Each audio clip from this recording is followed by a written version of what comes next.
أما بعد فأعوذ بالله من الشيطان الرجيم بسم الله الرحمن الرحيم أفمن يعلم أنما أنزل إليك من ربك الحق كمن هو أعمى إنما يتذكر أولو الألباب صدقت يا ربنا. عن أبي هريرة رضي الله تعالى عنه قال قال النبي صلى الله عليه وسلم من تمسك بسنتي عند فساد أمتي فله أجر 100 شهيد رواه ابن ماجه.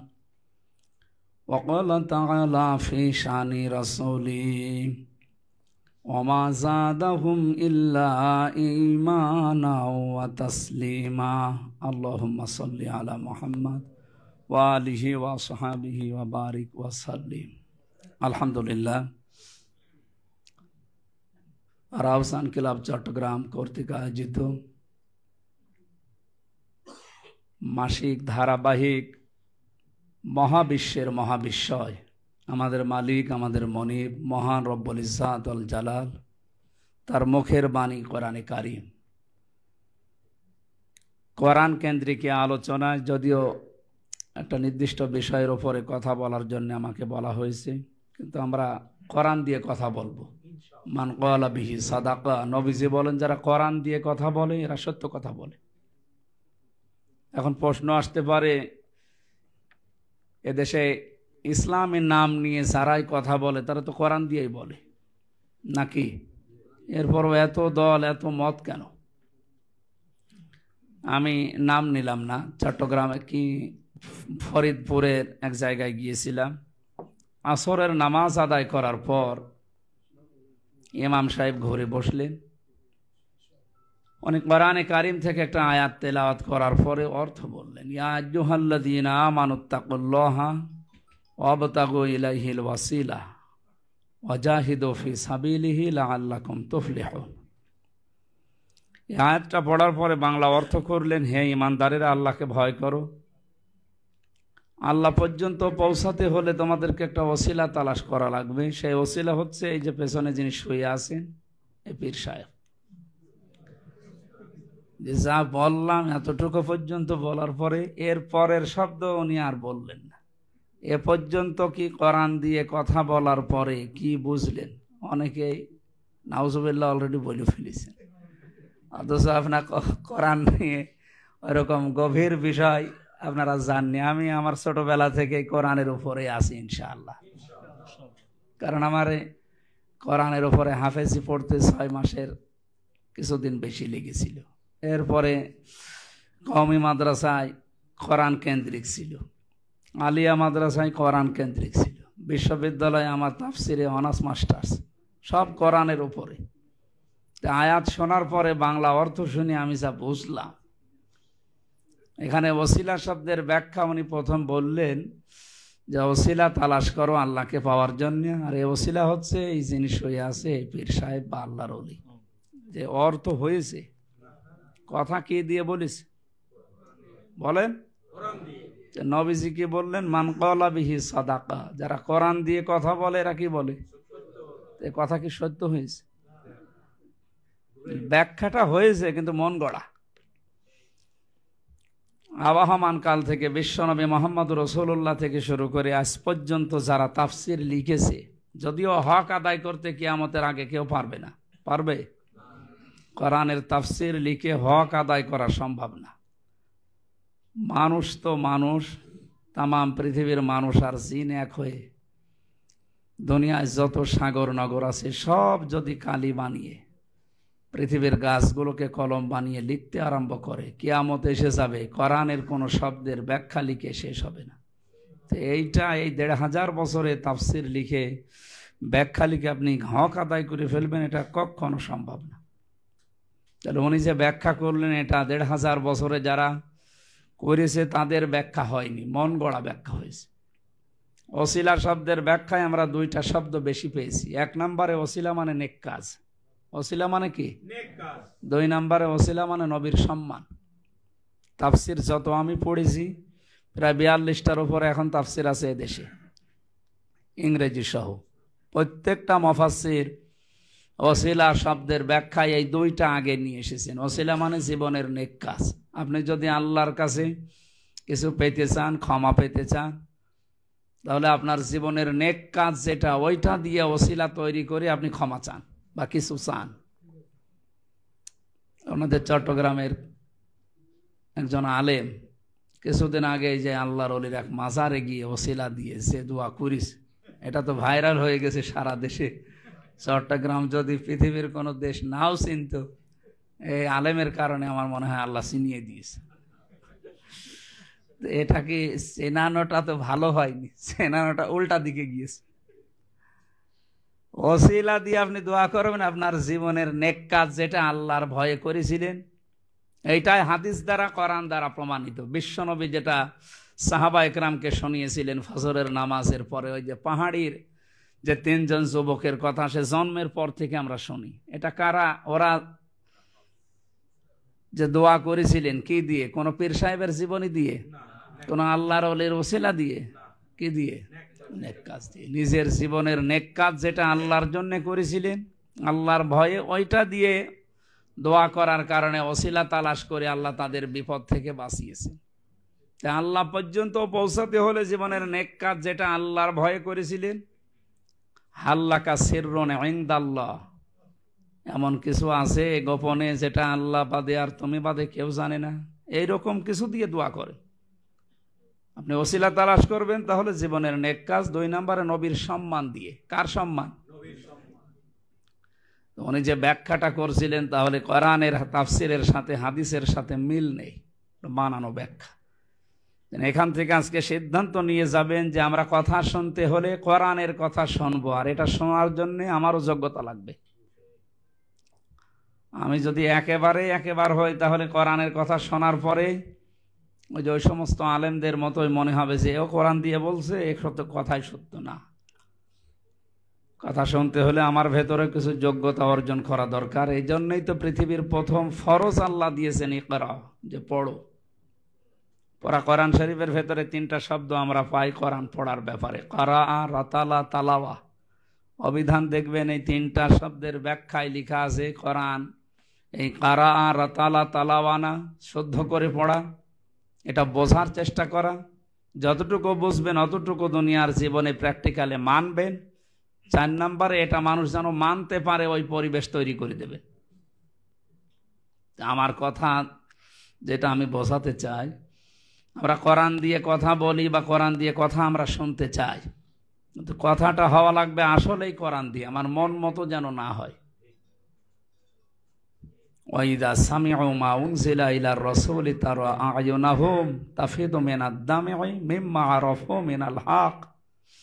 সূরা মায়েদার 83 নম্বর আয়াত। আল্লাহ তাআলা বলেন, হে নবী, আপনি যখন কোরআন শোনাবেন তাদেরকে, ওরা যদি কোরআনের ওই কথাগুলো বুঝতে পারে, এর মর্মবাণীগুলো উপলব্ধি করতে পারে, আপনি দেখবেন ওই মানুষগুলোর চোখ দিয়ে মনের অশান্তি পানি পড়ছে। কোরআনের আলোচনা শুনলে সবার চোখে পানি আসবে না, এটা আবার বোঝার মতো আপনার যোগ্যতা থাকা লাগবে। এই দেশে আলেমদের ভূমিকা যেটা উম্মতের এই দুর্দিনে, আমরা সেই দিকে যাব ইনশাআল্লাহ। সুতরাং কথা এখন থেকে আমরা যেহেতু একটা বিষয়ের উপরে আমারে দিয়েছি, তারপরও আমরা কোরআন দিয়ে শুরু করছি, কারণ কোরআনের কথার চাইতে সত্য কথা দুনিয়ায় আর নেই। আমান আসদাকু মিনাল্লাহি কিলা, আল্লাহর চাইতে সত্য কথা দুনিয়ায় বলেন। আর কোরআন বাদ দিয়ে পৃথিবীর কোনো জায়গায় যদি কেউ ভালো হওয়ার নিয়তেও যায়, আল্লাহ নিজে দায়িত্ব নিয়ে তাকে গোমরা বানিয়ে দেয়। মানিত্তাবাল হুদা বিগাইরিল কোরআন আদাল্লাহুল্লাহ, তিরমিজি শরীফের হাদিস। একটু খেয়াল করেন, আমরা সাহাবা একরামের মতো হয়ে যায়। কোরআনের আলোচনা শুরু হলে পাখি এসে বসতো তাদের মাথার উপরে, বসতো এটা গাছের উপরে বসে আছে, আমরা যেন ওইরকম হয়ে যায়। যে কথা বোঝানোর জন্য হাদিসটা পড়লাম, নবীজি বলে কোরআন বাদ দিয়ে পৃথিবীর কোনো জায়গায় যদি কেউ ভালো হওয়ার নিয়তেও যায়, আল্লাহ নিজে দায়িত্ব নিয়ে তাকে খারাপ বানিয়ে দেয়। এখানে আলেমরা বসে আছে। আদল্লা ইউদিল্লু বাবে ইফাল থেকে এসেছে। নবী যদি দল্লা দিতেন, দল্লা ইয়াদিল্লু, তাহলে বাংলা অর্থ আসতো যে আপনি নিজেই নিজেকে খারাপ বানিয়ে ফেলেছেন। আদল্লাটা বাবে ইফাল থেকে আসার কারণে বাংলা অর্থ দাঁড়িয়েছে আপনার হয়তো নিয়ত ভালো ছিল, কোনো জায়গায় গিয়েছিলেন ভালো হওয়ার নিয়ত, যেমন এই জায়গায় এসেছেন আজকে ভালো হওয়ার জন্য। এখানে যদি কোরআন না থাকে, এই জন্য তো আমি সামনে এটা নিয়েছি। আর এটা যখন কোরআন দিয়ে কথা বলবো, এটা বোঝার মতো যোগ্যতা কিছু না কিছু আপনার ভেতর থাকা লাগবে। আপনি যদি একেবারে সে বোমবাস্টিক মার্কা হন, তাহলে তো সমস্যা। মানে এটা যখন আমি বলবো, আপনার অনুধাবন করার মতো যদি কিছু না কিছু যোগ্যতা 100 ভাগের যদি 10 ভাগও থাকে, দেখবেন মনের অশান্তি কখন চোখ দিয়ে পানি পড়ছে আপনি টের পাচ্ছেন না। হাদিসের শেষ কথা ছিল, যেখানে কোরআন নেই ওখানে আপনি গেলেন কেন? আল্লাহ আপনাকে নিজে দায়িত্ব নিয়ে খারাপ বানাবে, গোমরা বানাবে। এর বাস্তব প্রমাণ বাংলাদেশের আজ। আমি পীর বিরোধী না, কিন্তু যেই জিনিস যত ভালো হয় তার নকল বের হয়, ভেজাল বের হয় তত তাড়াতাড়ি। বাংলাদেশের ইসলাম প্রবেশ দ্বার বলা হয় চট্টগ্রাম। এখানে ওলি আল্লাহ, পীর সাহেব যাই বলেন, এগুলো বেশি এই বিভাগে। কিন্তু এর নাম নিয়ে এখানে শিরিক বেদাতও বেশি। আপনি তাকান, সারা বাংলাদেশে আমার 64 জেলা সহ ভারতের 4-5টা প্রদেশ এবং বিশ্বের কয়েকটা দেশ ঘুরে আমার যতটুকু অভিজ্ঞতা, বাংলাদেশের প্রবেশদ্বার যদিও আমরা চট্টগ্রামকে বলি, ইসলাম প্রবেশ করেছে এই বিভাগ দিয়ে। এখানে যেহেতু পীর, আল্লাহর ওলি, এই সমস্ত নাম নিয়েই তারা ইসলাম প্রচার করার জন্য এসেছিলেন। এই শব্দটাকে আজ কাজে লাগিয়ে পুঁজি বানিয়ে অনেকে ব্যবসা করে খাচ্ছে। এটা সতর্ক থাকা লাগবে আপনাদের, আমাদের সবাইকে। এরা যেন ইমানটা ছিনিয়ে ধ্বংস করে দিতে না পারে। এদের পেছনে অনেক কিছু আছে, আমরা জানি, আমরা সেই দিকে যাবো ইনশাআল্লাহ। আদাল্লাহুল্লাহ শব্দ শুনলে আমার কেমন যেন কম্পন আসে শরীরের ভেতরে। আল্লাহ নিজে দায়িত্ব নিয়ে আপনাকে গোমরা বানাবে। এটা যদি কোনো পীরের হাতে, নবীর হাতে, কোনো আলেমের হাতে ছেড়ে দিত, তাহলে এই শব্দ নিয়ে আমি কথাই বলতাম না। আপনাকে আল্লাহ গোমরা বানাবে নিজে। কে? আল্লাহ নিজে। বলেন তো, একচ্ছত্র মালিকানা হেদায়েত দেওয়ার কার হাতে? উনি ছাড়া কেউ দিতে পারে না। নবীর হাতেও আল্লাহ দেয়নি, তাহলে ওনার চাচাকে দিতে পারতো। ওনার চাচা যেদিন এন্তেকাল করবেন, ওই দিন তো বহু মানুষ গিয়েছে। আবু জেহেল নিচে গেছে, আবু সুফিয়ান গেছে, যে বলছে, নেতা তোমার ভাতিজা যেটা বলতে চাই এটা পড়বা। নবীজি বলেছিলেন, হে চাচা, ইয়া আম্মি আবি তালিব, কুল্লা ইলাহা ইল্লাল্লাহ হাজ্জুল্লাকা ইনদাল্লাহি ইয়াউমাল কিয়ামা। আপনি শুধু আমার কানের কাছে মুখটা নিয়ে বলেন, লা ইলাহা ইল্লাল্লাহ, মুহাম্মাদুর রাসূলুল্লাহ বলার দরকার নেই। ওইটা আমি তো জানি যে আমি মোহাম্মদ, এটা আমি জানি। আপনি শুধু আল্লাহর ঘোষণাটা আমার কানের কাছে মুখ নিয়ে বলেন, জোরেও বলা লাগবে না, এটা আমি শুনলেই হবে। কিয়ামতে যেন আমি আল্লাহর দরবারে আপনার জন্য ঝগড়া করে জান্নাতে নিয়ে যেতে পারি। কিন্তু এই লোকটা বলে না। পাশে আবু জেহেল আর আবু সুফিয়ান বলছে, নেতা পড়বা। সারা জীবন বাপদাদার ধর্ম মানলে, এখন যদি ভাতিজারে নতুন ধর্ম গ্রহণ করো, তুমি মারা যাওয়ার পরে মানুষ তোমার কাপুরুষ বলবে, ভীরও বলবে।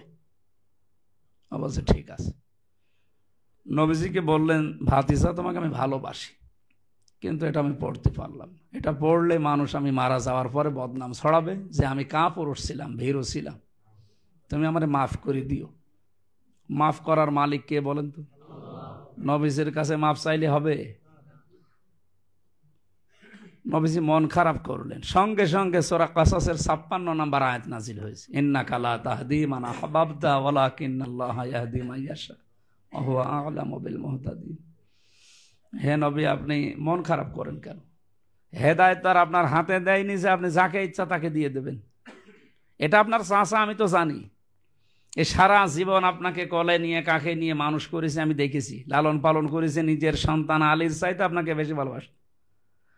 কোনদিন আবু তালিব নিজের সন্তান আলীকে কাছে রাখে নাই। রাতের বেলায় এতিম মুহাম্মদুর রাসূলুল্লাহকে কাছে রাখত। এ ভালোবাসার কোনো কমতি আমি তার জীবনে দেখিনি। সারাটা জীবন আপনাকে আগলিয়ে রেখেছে। হাদিসটা যদিও দুর্বল, আমি শিক্ষার জন্য বলছি। কিয়ামতের ময়দানে এই লোকটার পায়ের নিচে আগুনের জুতা লাগানো হবে, 2টা। এই জুতার কারণে তার মাথার মগজ পর্যন্ত টকবক করে ফুটবে, অথচ পুরা শরীরের কোনো জায়গায় জাহান্নামের আগুন লাগবে না। হাদিস ব্যাখ্যা যারা করে তারা লিখেছেন কেন। মুহাদ্দিসিনে কিরাম বলেন, মুহাম্মদুর রাসূলুল্লাহর শরীর যেখানে লাগে ওই জায়গাটা আল্লাহ জাহান্নামে দেয় না, জাহান্নামের আগুনের জন্য আল্লাহ হারাম বানিয়ে দেন। যেহেতু ছোটবেলা থেকে তার বাড়িতে লালন পালন হয়েছে মুহাম্মদুর রাসূলুল্লাহ সাল্লাল্লাহু আলাইহি সাল্লাম, ও সব সময় নবীকে কোনো সময় মাথায় নিত, কাঁখে নিত, কোলে নিত, পিঠে নিত, বুকে রাখতো, কিন্তু কোনো সময় পায়ের কাছে রাখে না। এই যে পা দিয়ে নবীর শরীরটা কোনো দিন লাগে নাই, এই জন্য ওই জায়গাটা ফাঁকা আছে, ওখানে আল্লাহ আগুন দেবে। তার ভালোবাসা কোথায় পৌঁছিয়েছে আপনি বলেন। অথচ এই শেষ জায়গায় এসে বলছে, মুহাম্মদ আমি মানতে পারলাম না, আমাকে মানুষ খারাপ বলবে। নবীজিকে আল্লাহ বলেছিলেন, হে নবী আমি জানি এটা আপনি ভালোবাসেন, আপনি চান, কিন্তু আমি আল্লাহ তো চাই হুয়া আ'লামু বিল মুহতাদিন, ইসমে তাফজিল দিয়েছেন। আমি জানি যে ভালো হেদায়েত পাবে কে। হেদায়েত দেওয়ার একচ্ছত্র মালিকানা আমি আল্লাহর হাতে, আমি আপনাকেও দেইনি। আপনাকে দিলে হয়তো বাংলাদেশ পর্যন্ত আসতো না। এটা শুধু কার হাতে? আল্লাহর হাতে আল্লাহ রেখে দিয়েছেন। হযরত আবু হুরায়রা একদিন একটা গাছের চারা লাগাতে গিয়ে উনি আনন্দ করছিলেন। সাহাবা একরাম বলে, তুমি তো শান্ত মানুষ, এত আনন্দ করো? এইমাত্র কোরআনের আয়াত নাযিল হয়েছে, ইন্নাকা লা তাহদি মান আহবাবতা, যে হে নবী আপনি যাকে ভালোবাসেন তাকে হেদায়েত দিতে পারেন না, আল্লাহ যাকে ইচ্ছা তাকে দান করে। এটা যদি আল্লাহ নিজের হাতে না রেখে মুহাম্মদুর রাসূলুল্লাহকেও দিয়ে দিত, উনি ওনার বংশ ওনার আত্মীয় স্বজন দিয়ে শেষ করে দিত, আমি আবু হুরায়রা পর্যন্ত মনে হয় আসতো না। এই লোকটা যখন মারা গেল, চোখ বন্ধ হওয়ার পরে নবীজি মন খারাপ করে চলে গেলেন। কবরে দেওয়ার পরে কবরের পাশে দোয়া করেছিলেন, হে আমার মালিক তুমি আমার চাচাকে মাফ করে দাও। সঙ্গে সঙ্গে ফেরেশতা জিবরাইল এসে বলেছেন, হে নবী হাত নামান। কার জন্য হাত তুলেছেন? মা কানা লিন নাবিয়্যি ওয়াল্লাযীনা আমানু আইয়াস্তাগফিরু লিল মুশরিকিন ওয়ালাউ কানু উলি কুরবা মিন বা'দি মা তাবাজ্জানা লাহুম আন্নাহুম আসহাবুল জাহিম। সূরা তাওবা 11 নম্বর পারা 4 নম্বর পৃষ্ঠার 4 নম্বর লাইনের 113 নম্বর আয়াত। এটা ইবনে কাসিরে আছে। হে নবী আপনি হাত নামান। কার জন্য হাত তুলেছেন? কোন নবীর জন্য, কোন মুমিন ঈমানদারের জন্য শোভনীয় না, উচিত না, জায়েজ না যে কোনো মুশরিকের জন্য আল্লাহর কাছে ক্ষমা চাবে, যদিও ওইটা নিজের নিকট আত্মীয় হয়। এটা আপনার চাচা, আল্লাহ জানে, কিন্তু লোকটা তো মুশরিক। লোকটা কি? মুশরিকের জন্য ক্ষমা চাওয়া নবীর জন্যও জায়েজ না, ঈমানদারের জন্য জায়েজ না। অথচ আমরা আজ এই দেশে টাটকা মুশরিক দেখি মারা যায়, একেবারে নির্ভেজাল, টাটকা নির্ভেজাল মুশরিক মারা যাচ্ছে, আর আমরা মুসলমানেরা দোয়া করে এবারে জান্নাতে দিয়ে আসি, মনে হয় যে আমরা কন্ট্রাক্টর নিয়েছি। এটা একটা পুরা ধোঁকাবাজি, কোরআনের আয়াতের পুরা বিরুদ্ধে। যারা ওগুলো করে ওরা নাই বোঝে না, আপনি আলেম, আপনি তো বোঝেন, আপনি জেনে শুনে কাজ করছেন। আমি মাওলানা মামুনুল হকের সাথে 3 বছর ছিলাম পাশাপাশি রুমে। উনি মাঝে মাঝে আমার একসাথে খাবার খেতাম, সকালে আর দুপুরে।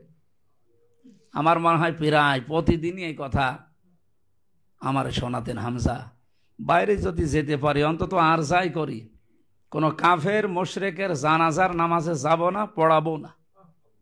কারণ জানাজা মানে সাক্ষী দেওয়া।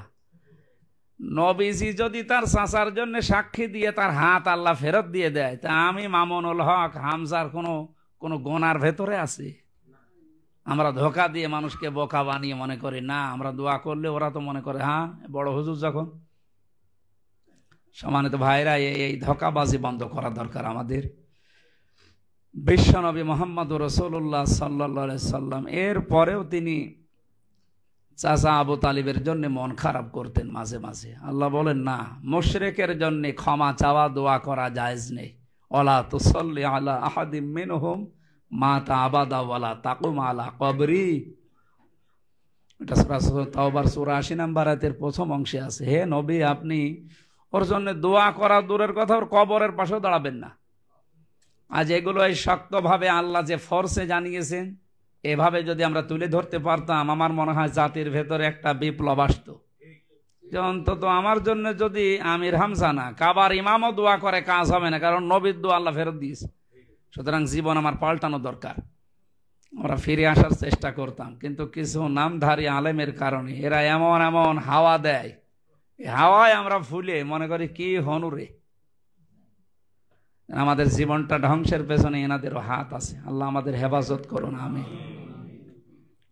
আমার কথা তুলেছিলাম আমরা যে যেখানে কোরআন নেই এইরকম জায়গায় যদি আমি যাই ভালো হওয়ার জন্যেও, আমাকে খারাপ বানিয়ে দেবে সরাসরি আল্লাহ নিজে। কারণ হেদায়েতের একচ্ছত্র মালিকানা নবীজিকে আল্লাহ দেয়নি, কোনো আলেমকে দেয়নি, কোনো ফেরেশতা, কোনো পীরকে দেয়নি, দিয়েছে শুধুমাত্র আল্লাহ নিজের হাতে।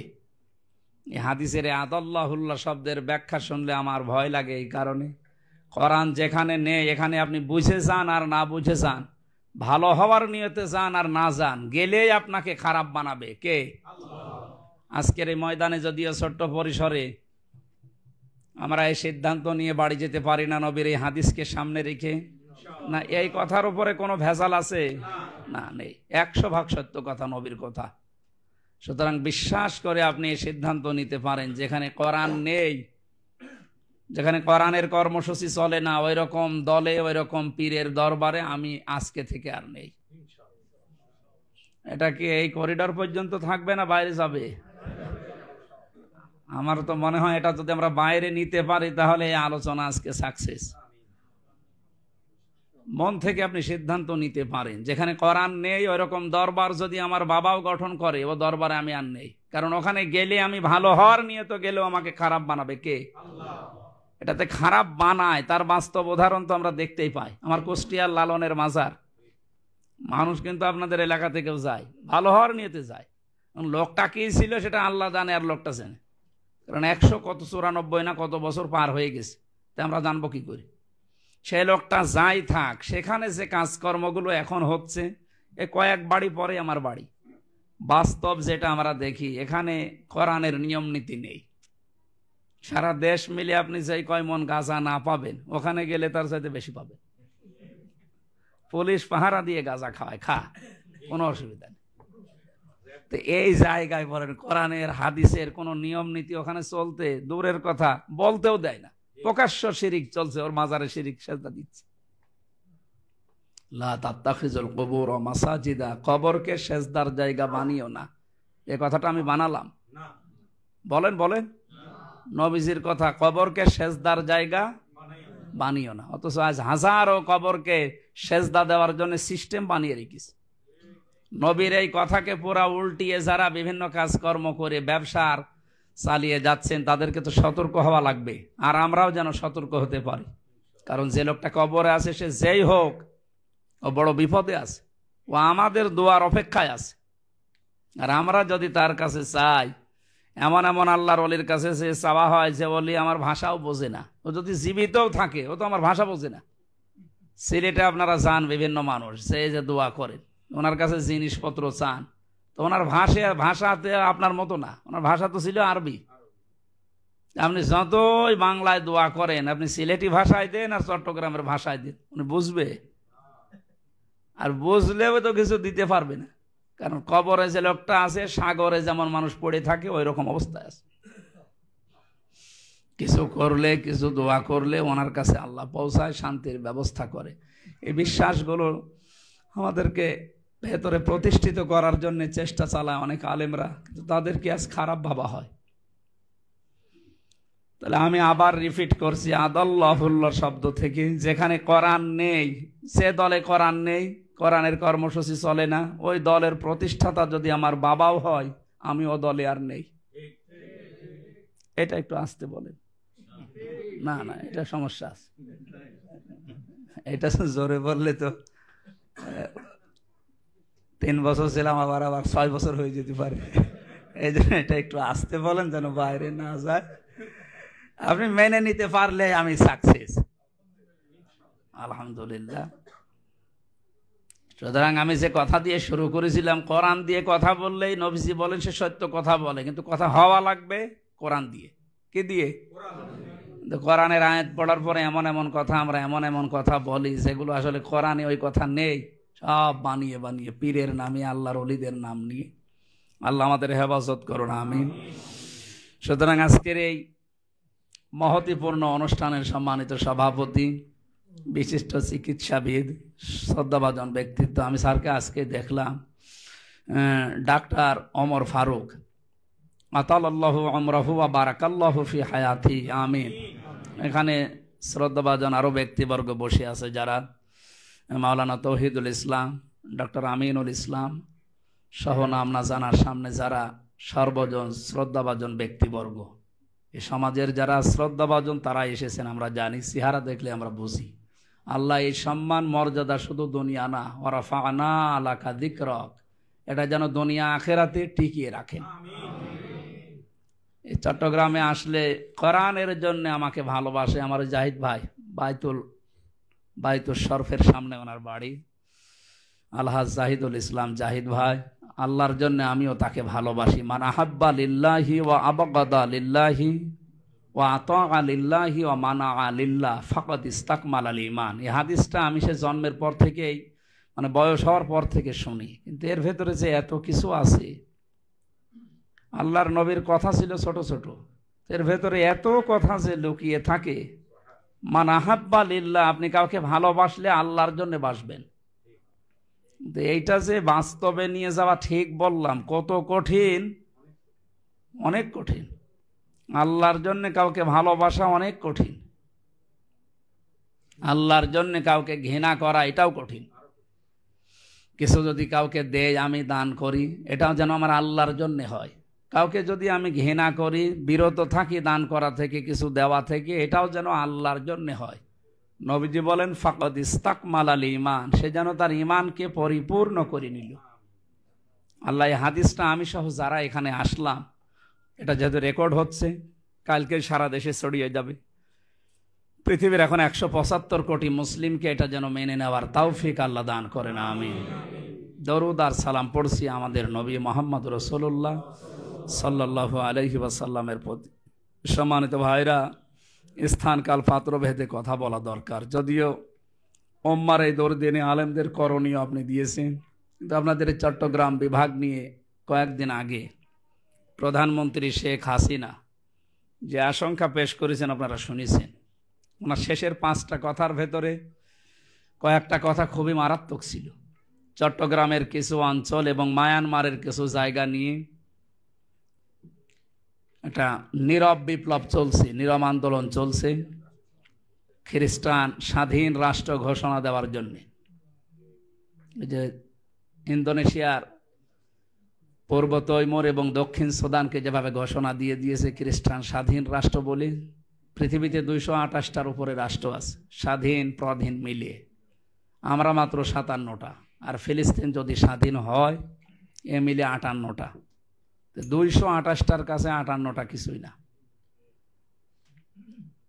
17 সালের একটা গবেষণা পেয়েছিলাম, ওই সময় রাঙ্গামাটি, বান্দরবন, খাগড়াছড়ি এই 3 জেলায় গির্জা ছিল মাত্র 222টা। এই কয়েক বছরের ব্যবধানে, 23 সালের রিপোর্ট, এখন গির্জার সংখ্যা 444টার উপরে। খ্রিস্টান মিশনারি এবং কাদিয়ানিরা মিলে যেটা আরম্ভ করেছে, হ্যাঁ ওদের পেছনে লোক আছে, ওনারা যেভাবে শুরু করেছে গোপনে, এভাবে যদি কিছুদিন চালাতে পারে, মায়ানমারের কিছু অংশ আর আমাদের এই দেশের কয়েকটা জেলা নিয়ে শেষ পর্যন্ত যদি ঘোষণা দিয়ে গণভোটের মাধ্যমে, না জানে জীবদ্দশায় আবার দেখে যাওয়া লাগে কিনা যে এ দেশ ভাগ হয়ে এটা খ্রিস্টান স্বাধীন রাষ্ট্র ঘোষণা হয়ে গেছে। এটা যে কোন পর্যায়ে যাবে, যে এয়ারবেস তৈরি হচ্ছে, আপনি এখানে এয়ারবেস তৈরি করে কারে হত্যা করবেন, কারে মারবেন বলেন? এর পেছনে কিছু লোকই আছে। ইন্নামা ইয়াতাযাক্কারু উলুল আলবাব, এখানে আলেমদের কথা, জ্ঞানীদের কথা, বুদ্ধিমানের কথা আল্লাহ জানিয়েছেন। বুদ্ধিমান যাদের সত্যিই বুদ্ধি আছে, কোরআন দিয়ে যাদের বুদ্ধি চলে, মানুষগুলো কিন্তু বুঝে ফেলেছে যে ওরা কি করতে চায়। এই সাদা চামড়ার এই মানুষগুলো এত চালাক, এত বুদ্ধিমানেরা তামাম দুনিয়া এমনি এমনি কন্ট্রোল করছে। যদি বলেন এই শুনি আমার কি দরকার, এখানে যারা বসে আছি আর 100 বছর পরে কেউ থাকবে? না, সব নতুন মানুষ এসে জায়গা চাষ করবে। আমরা সবাই এখান থেকে মাটির নিচে। আমার দুনিয়ার জীবনটা এই জেলখানায় 3 বছর যাওয়ার আগে আমি অন্যদিকে বুঝতাম। 3টা বছর যেহেতু এক ঘরে ছিলাম, তো আমরা ফাঁসির কন্ডেম সেলের ভেতরে একটা ঘরে ছিলাম, 24 ঘন্টা তালা মারা। অথচ আমাদের যা মামলা দিয়েছিল, ও মামলায় তো সাধারণ আসামির মতো থাকার কথা। সারাদিন ঘোরাফেরা করবো, সন্ধ্যাবেলায় আটকিয়ে দেবে না। 24 ঘন্টা একজন সামনে দিয়ে তালা লাগিয়ে, এদিকে 2.5 হাত, এদিকে 3.5 হাত, কবরের মতোই প্রায়। কিচ্ছু নেই, যোগাযোগ বিচ্ছিন্ন। আমার মনে হয় কোরআন শরীফটা যদি না থাকতো, এমনি সাধারণ কোনো মানুষ হলো টেনশনে মরে যাওয়ার কথা। কোরআন শরীফ ছিল, আল্লাহ এর পেছনে সময় দিয়ে সময়টা কাজে লাগিয়েছিলাম। আর আল্লাহর রহমত অবশ্যই, তাছাড়া আল্লাহর দয়া রহমত ছাড়া ভাবে টিকে থাকা ওই রকম জায়গায় সম্ভব না। তো ওখানে যে বাস্তবতায় আমি দুনিয়ার জীবন সম্পর্কে যেটা এখন উপলব্ধি করে, এটা অনেক আকাশ পাতাল হয়ে গেছে। পৃথিবীতে একটা ধোঁকা, সত্যি কথা বলছে, একেবারে ধোঁকা। আপনার স্ত্রী বলেন, ছেলে মেয়ে, মা বাবা, সম্পদ আদি সব ধোঁকা। এখন 1 মিনিটের জন্য চোখ বন্ধ করে দেখেন, আপনার সকাল আসতে দেবে না। সকাল আসার আগে আপনি কি মাটির ভেতরে রেখে আসবে? কারণ আপনাকে যে পাহারা দেবে তারও ভয় করবে। দুনিয়ার জীবন যার জন্য যা করছে, এটা ধোঁকা না? কোরআনে কারিমের সূরা তাহা আয়াত, ওমান আরাদা আন যিকরি, তবে ও পাবে না। একদিক থেকে আসবে, 5 দিক থেকে চলে যাবে। এরকম ব্যবস্থা আল্লাহ করে রাখবে যদি আল্লাহর আইন বাদ দিয়ে দুনিয়ায় কেউ উপায় করে। এর বাস্তব প্রমাণ সাবেক আইজি। আমি নাম নিলাম না, আপনি বাস্তবে মিলান, কোরআনের আয়াত মিলে যাবে। আল্লাহর আইন বাদ দিয়ে, কোরআনের নিয়ম নীতি বাদ দিয়ে কেউ যদি উপায় করে টাকা পয়সা, ওটা যে একদিক থেকে আসলে 5 দিক থেকে চলে যায়, এর চাইতে বড় উদাহরণ দুনিয়ায় আছে আর নেই। এটা শুধুমাত্র পৃথিবীর একজনের জন্য না, সবার জন্য আয়াত। আমি আবার বলছি, এটা রেকর্ড হচ্ছে। কোরআনের আইন বাদ দিয়ে কেউ যদি উপায় করেন, সে যেভাবেই হোক, আপনি জীবনে ওই সম্পদ ভোগ করে যেতে পারবেন না। আপনি দেখলেন না, ঝিনাইদহ এক এমপিকে এখন জানাজা করার জন্য একটা টুকরাও পাওয়া যাচ্ছে না। কত বড় নিকৃষ্ট মরণ আল্লাহ তারে দিয়েছে এবং কোথায় পৌঁছিয়েছে তার সম্মান বলেন। কিছুদিন আগে একজন দিয়েছিল ফেসবুকে যে কলকাতায় এক খেজুর গাছের সাথে 2টা বিচি ঝুলে আছে, বলছে এইটা হবে তো ওনার বিচি হবে। অথচ এটার বিচির দিকে আমি তাকালাম, দেখলাম ওটা ছাগলের বা গরুর হতে পারে। অত বড় বিচি মানুষের হয় না। আমি খোরাকি হাসির জন্য দেয়নি, বাস্তবে নিয়ে যার কোথায় আল্লাহ পৌঁছিয়ে দিয়েছে তারে। সম্পদ, যে সম্পদের জন্য তারে এই পর্যায়ে যে যাওয়া লেগেছে, 200 কোটির উপরে নাকি টাকা নিয়ে ভেজাল ছিল। তো বলেন 200 কোটি, আপনি মনে হয় হাত দিয়ে গণনা করলে আপনার জীবনে আর পারবেন না গণনা করতে, মেশিন ছাড়া। একটা মানুষের কয় টাকা লাগে দুনিয়ায় বেঁচে থাকতে? সম্পদ যারা কোরআনের আইন বাদ দিয়ে, আল্লাহর নিয়ম নীতি বাদ দিয়ে উপায় করছেন, এখন ওই তালে আছেন। আপনি বিশ্বাস করতে পারেন সূরা তাহার 124 নম্বর অনুযায়ী যে আপনার জীবনে আল্লাহ শান্তি কেড়ে নেবে, দঙ্কায় ফেলে দেবে, সংকীর্ণ অবস্থায় থাকবেন। আয় উন্নতি হয়তো দেখবেন চর্মচোখে যে আসতেছে বিভিন্ন লাইন দিয়ে টাকা, ঘাটের টাকা আসে, মাঠের টাকা আসে, বাজারের টাকা আসে, বিভিন্ন টেন্ডারের, কিন্তু আসবে 5 দিক থেকে, যাবে 12 দিক থেকে। আপনি খুঁজেও পাবেন না রাস্তাগুলো। 2 নাম্বার, ওই সম্পদ ভোগ করতে আল্লাহ আপনাকে দেবে না। কারণ আল্লাহ সবচাইতে বেশি এগিয়ে থাকেন জালেমদের উপরে। কাদের উপরে? ওয়ালা তাহসাবান্নাল্লাহা গাফিলান আম্মা ইয়ামালুজ জালিমুন। হে নবী, আপনি কি মনে করেন যে জালেমদের সম্পর্কে আমি কিছু জানি না? সবচাইতে বেশি খোঁজ রাখে আমি জালেমদের। ইন্নামাস সাবিলু আলাল্লাযিনা ইয়াজলিমুনান নাস, সূরা শূরা 25 নম্বর পারা, 6 নম্বর পৃষ্ঠা, 12 নম্বর লাইনের 42 নম্বর আয়াত, প্রথম অংশে আছে। যত তাফসীর আমি আয়াতের সাথে মিলিয়েছি, আমি আশ্চর্য হই। আল্লাহ বলেন আমি মামলা দেব। কে বলছে? আল্লাহ। আপনি বলেন তো কথাটার ওজন কত? আল্লাহ মামলার বাদী। আল্লাহ বলেন আমি মামলা দেব, কেস করব, অভিযোগ দেব তাদের বিরুদ্ধে। ইয়াজলিমুনান নাস, যারা মানুষ হয়ে মানুষের উপরে জুলুম করে। ইয়াজলিমুনা এটা মুজারে, বর্তমান ভবিষ্যৎ, প্রেজেন্ট ফিউচার। নাস মানে কি শুধু মুসলমান? বলেন বলেন না, তাহলে বর্তমানে যারা মানুষ হয়ে মানুষের ওপরে জুলুম করছে, তাদের অধিকারগুলো নষ্ট করছে, যে কোনো কায়দায় তাদের বিপদে ফেলে তাদের টাকা পয়সাগুলো উপায় করছে, এই মানুষগুলোর ব্যাপারে এই আয়াতটা আল্লাহ জানালেন যে আমি নিজে মামলা দেব তাদের বিরুদ্ধে। আমার তো মনে হয় এই আয়াত পড়ার পরে বাস্তবে বাংলাদেশে আজ হাজারো মানুষ আমরা আল্লাহর মামলার আসামি। যিনি বিচার করবেন উনি যদি মামলা দেয়, তা আপনার বিচারে রায় দেবে কে? বাদী যত শক্ত হয়, যত শক্তিশালী হয়, মামলা কিন্তু তত কঠিন হয়।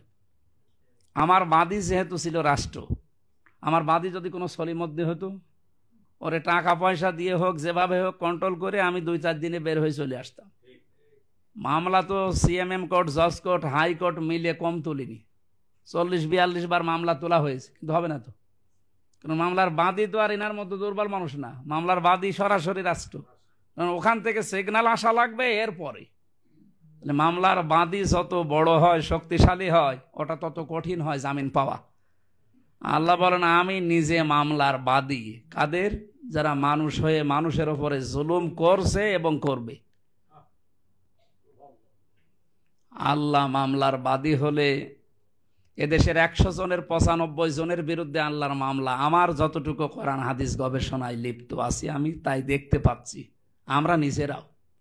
কারণ আমি মানুষ হয়ে মানুষের ওপর, আমার স্ত্রীর ওপরে তার অধিকারগুলো নষ্ট হচ্ছে আমার দ্বারা, স্ত্রীর দ্বারা স্বামীর অধিকারগুলো নষ্ট হচ্ছে, সন্তান হয়ে বাবা মার অধিকারগুলো নষ্ট করছে, এটাও তো একটা জুলুম। এটা কি? হাজারো সন্তানকে, ছেলে মেয়েকে মা বাবা পড়তে দেয়, ম্যাচে রাখে, ওরা ম্যাচে বসে মোবাইল নিয়ে সময় নষ্ট করে, অথচ বাবা 2000-2500 টাকা কত কষ্ট করে পাঠায়। এটা বাবার উপরে জুলুম না? এটা তো একটাও ইঙ্গিত দিলাম, এরকম হাজারো জায়গায় আছে। এই জন্য জুলুম যারা করছেন মানুষ হয়ে মানুষের উপরে, নিজের উপরে, পরিবারের উপরে, সমাজের উপরে, রাষ্ট্রের উপরে, এই জুলুম যদি বন্ধ না হয়, না জানি আপনি কিয়ামতের দিন আপনার আল্লাহর মামলার আসামি হয়ে ওঠেন কিনা। আল্লাহ আমাকে সহ যারাই এসেছি, তুমি আমাদেরকে তোমার মামলার আসামি থেকে অব্যাহতি দাও বলে। পার্বত্য চট্টগ্রাম সহ যে ষড়যন্ত্র ওনারা করছে, এটা যেন আমরা দেশের মানুষেরা রুখে দিতে পারি। যদিও মনে হয় সম্ভব হবে না, কারণ এই সাদা চামড়ার লোক তো, এরা যা করে খুব সূক্ষ্মভাবে করে। 228টা রাষ্ট্র গণভোটের মাধ্যমে সুদানকে, দক্ষিণ সুদান যেমন, পূর্ব তৈমুর যেমন ঘোষণা অলরেডি দিয়ে দিয়েছে খ্রিস্টান স্বাধীন রাষ্ট্র, আমাদের দেশটাও যদি ভাগ হয়ে যায় এভাবে, জীবদ্দশায় আবার এটা দেখে যাওয়া লাগে কিনা আল্লাহ জানে। আল্লাহর ওপর আমরা দায়িত্ব দিচ্ছি আমাদের ইমান থেকে। আল্লাহ তুমি আমাদেরকে বাঁচাও, স্বাধীন সার্বভৌম এই রাষ্ট্রটাকে তুমি রক্ষা করো। এটা যদি কিছু হতেই হয়, যেন কোরআনে কারিমের আইন চলছে এটা যেন আমরা দেখে মরতে পারি। কারণ এই 53 বছরে তো বিভিন্ন মানুষ চালিয়েছে আমরা দেখলাম, কিন্তু কাঙ্ক্ষিত মানের শান্তি আমরা পাইনি। কোরআন দিয়ে দেশ চললে কেমন দেখা যায় আপনি দেখেছেন? না, দেখেননি। কোরআন দিয়ে চললে কেমন দেখা যায় ওইটা দেখার জন্য দোয়া করছে আজকে, মুসাফির অবস্থায়, মাজলুম অবস্থায়, অসুস্থ অবস্থায়। আল্লাহ যেন এই 56,000 বর্গ মাইলটা কিভাবে কোরআন দিয়ে চললে কেমন দেখা যায় এটা যেন দেখে মরার তৌফিক দেন। আজকে তেলাওয়াতকৃত আয়াত থেকে আমরা আরম্ভ করব। সূরা রদের 19 থেকে 24 পর্যন্ত কিছু কথা আল্লাহ আমাদেরকে জানিয়েছেন। আলেমদের ব্যাপারে যে কথা দরকার, এখন যেটা চলছে আপনারা প্রতিনিয়ত দেখতে পাচ্ছেন, যে বিষয়গুলো নিয়ে মানে কাদা ছড়াছড়ি হচ্ছে, এরা আসলে গভীর কোনো বিষয় নিয়ে ভাবে না। যারা এই ছড়াছড়ি করছে এরা যদি গভীর এই বাস্তবতা নিয়ে ভাবতো যে দেশই থাকবে না কিছুদিন পর, তখন আপনি কাদা ছড়বেন কোন দিকে? যেদিকেই ছড়বেন ওই দিকে ওই কাদা ছড়তেও জায়গা পাবেন না। এই চিন্তা ভাবনা যাদের নেই, তারা এই হাত তোলা নিয়ে, আমিন বলা নিয়ে, নবী নূরের তৈরি না মাটির তৈরি, আমি গরম শুননি, আমি ঠান্ডা শুননি, এই নিয়ে আপনি আছেন ব্যস্ত। কয়েকদিন পর যে কথা বলার মতো জায়গাও পাবেন না। এই জন্য ওই সমস্ত বিষয় নিয়ে যারা চিন্তা ভাবনা করে তারা এই দিকে মন দেয় না। ওরা ওই পাতলা বুদ্ধির মানুষগুলো, আসলে নামের আগে আলেম লেখা আছে তো এই নামটা এখন কলঙ্ক হয়ে গেছে। উম্মার দুর্দিনে আলেমদের করণেতে, আলেম তো আলেমের মতো হওয়া লাগবে। ইন্নামা ইয়াখশাল্লাহা মিন ইবাদিহিল উলামা, উনি তেলাওয়াত করছিলেন না? পৃথিবীতে আল্লাহর যত বান্দা আছে সবচাইতে বেশি ভয় আল্লাহকে করে আলেমরা। কারা? আলেম কারা? নামের আগে মাওলানা মুফতি মুহাদ্দিস লেখা থাকলে আলেম। এতক্ষণ যিনি কথা বলছিলেন ডাক্তার ওমর ফারুক, জেনারেল শিক্ষিত মানুষ, তারা আলেম লাইনের মানুষ না। আলেম বলা হয় ইমাম ইবনে তাইমিয়া রহমতুল্লাহ আলাইহির মতে তিনটা গুণ যাদের ভেতরে আছে। এক নম্বরে যারা আল্লাহর কোরআন নিয়ে চিন্তা ভাবনা করে। ওনার যতগুলো কথা 15 মিনিট 20 মিনিট যাই বলেছে, আমার মনে হয় 10 মিনিট কোরআনের উপরে ছিল। অথচ কত আলেমের কথা আমরা শুনি 2.5 ঘন্টা কথা বলে মুসা নবীর জীবনী দিয়ে কোরআনের একটা আয়াত নেই। বিশ্বনবী পৃথিবীতে সবচাইতে বেশি বয়ান করেছিলেন, কথা বলেছিলেন মাত্র 27 মিনিট। কয় মিনিট? তার এই 27 মিনিটের কথা 1400 বছর পার হয়ে গেল, এখনো কোল কেনারা পাওয়া যাচ্ছে না। এত কথাই 27 মিনিটে ছিল। আর আমাদের 2-2.5 ঘন্টা 3 ঘন্টা পরে নাকি এখনো ওয়াজ শুরুই হয় না। তা আমাদের কথার ভেতরে কোনো মাল ম্যাটারেস নেই, তো আন্দাজে ভুলিয়ে যায়, মানুষ শুনিয়ে যায়। এই জন্য এমন কিছু কথা বলা দরকার জাতির জন্যে, সতর্কতামূলক, যে কথাগুলো চিন্তা ভাবনার খোরাকি এনে দেয়। এই যে আমি কথা বলছি, এক একটা কথা তৈরি হতে বিজ্ঞান জানিয়েছে খালাকাল ইনসান আল্লামাহুল বায়ান। এই আয়াত অনুযায়ী বিজ্ঞান জানিয়েছে কথা তৈরি হতে এই কয়েক ইঞ্চি জায়গা, এখানে 27টা স্তর পার করার পরে একটা কথা তৈরি হয়। আমি রংপুরে ছিলাম 12-13 দিন আগে। এলাকাটা একটু আসলে গরিব, তো রংপুর, নীলফামারী, লালমনিরহাট, কুড়িগ্রাম। ওখানে দিনের বেলায় অনুষ্ঠান ছিল, ওনারা ফ্যান দেয়নি, গায়ে ঘাম বসে কণ্ঠ বসে গিয়েছিল, এমন বসা বসেছে আর কথা বের হয় না। পরবর্তীতে আমি এই আল্লামাহুল বায়ান নিয়ে পড়াশোনা করে দেখি 27টা স্তরের কোনো স্তর যদি দুর্বল হয়ে যায় তখন কথা বের হবে না, আপনি যতই চেষ্টা করেন। আমি ওই 12-13 দিন চেষ্টা করেছিলাম, বহু চেষ্টা করেছি, কিন্তু কথা বের হয় না, খুব আস্তে আস্তে। আল্লাহ বলেন আমি মানুষকে কথা বলা শিখিয়েছি, বাক শক্তি, আকেল শক্তি, ঘ্রাণ শক্তি, 5টা জিনিস আমি আল্লাহ মানুষকে দান করি আমার রব নামের কারণে। ফালায়ানজুরিল ইনসানু মিম্মা খলিক খলিকা মিন মাইন দাফিক ইয়াখরুজু মিন বাইনিস সুলবি ওয়াত তারাইব। মানুষকে নজর করে না ওর জন্মের দিকে, যে কি জিনিস দিয়ে তাকে বানালাম। বাবার স্ফলিঙ্গ দিয়ে যখন দ্রুত গতিতে কোনো পানি বের হয়ে যায়, এ নাপাক পানিটার ভেতরে 40,000 মানুষ তৈরি করার ক্ষমতা আমি আল্লাহ রাখি। মায়ের জরায়ের দেওয়ালের সাথে ধাক্কা লেগে সবগুলো হয়তো যেতে পারে না, ওখানে 1টা 2টা 5টা 13টা পর্যন্ত এই পৃথিবীতে গেছে। ক্যালিফোর্নিয়া এক মহিলার 13টা বাচ্চা হয়েছিল, এই পৃথিবীর সর্ব উপরে, এর উপরে আর যায়নি। তাহলে আমার বাবার দায়িত্ব ছিল আমার মায়ের বিছানায় থাকা, ওখান থেকে পানিটা দ্রুত গতিতে মায়ের রেহেম পর্যন্ত যেতে বিজ্ঞান জানিয়েছে এক এক ফোঁটা পানি দিয়ে আমার আল্লাহ বাবার এই পানিটা দিয়ে 4টা জিনিস বানিয়েছে, রক্ত, গোশত, চর্বি আর চামড়া। আর মায়ের রেহেমের ভেতরে যে নাপাক পানিটা ছিল ওইটা দিয়ে আল্লাহ আরো 4টা জিনিস বানায়, চুল, রগ, হাড় আর পর্দা। কয়টা হয়েছে? 40 দিন 40 দিন 40 দিন, এভাবে পাল্টাতে 6 মাস যায়। কয় মাস? 6 মাস পরে আমার আল্লাহ বলেন এখন খাবারের উদ্রেক দেখা দিয়েছে, খাবার লাগবে, ওর খাবারের ব্যবস্থা করো। মায়ের মাসিক অসুখ বন্ধ করে দিয়ে নাভির সাথে নাভির তার দিয়ে আমার আল্লাহ খাবার পৌঁছায়। যে খাবার যখন যায় ওখানে ভেতরে এবার আপনার আকৃতি তৈরি হয়। ওয়াল্লাযী ইউসাউবিরুকুম ফিল আরহামি কাইফা ইয়াশা, তিনি সে আল্লাহ যিনি মায়ের রেহেমের ভেতরে তোমাদের আকৃতি বানান। এটা ছেলে হবে না মেয়ে হবে সিদ্ধান্ত দেয় আল্লাহ, কারণ এখান থেকে নিচ পর্যন্ত এই বডিটা ফেরেশতারা বানায়, আর এই মুখটুকু আল্লাহ নিজের কুদরতি হাত দিয়ে বানিয়েছে।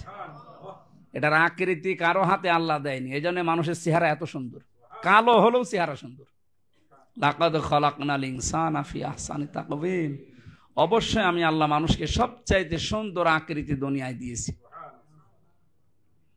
এই 8টা জিনিস হলে তো আর মানুষ হবে না। বিজ্ঞানের কাছে যান, বিজ্ঞান বলবে 13টা জিনিস লাগবে কমপক্ষে মানুষ পূর্ণাঙ্গ হতে। কয়টা? 13টা।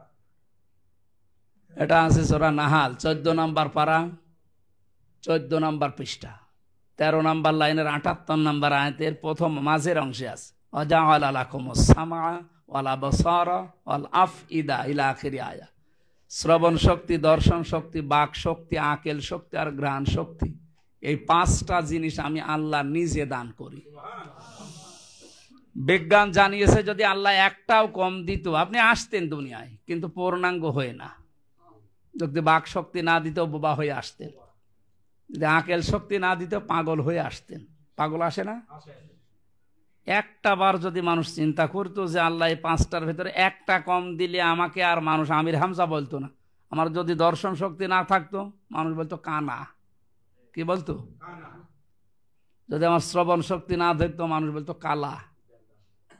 5টা যে আল্লাহ দয়া করে, আমি তো চাইনি, উনি দয়া করে আমাকে দিয়েছিল। এইটার শুকরিয়া আদায় করার জন্য তো সেজদা দেওয়া যায়।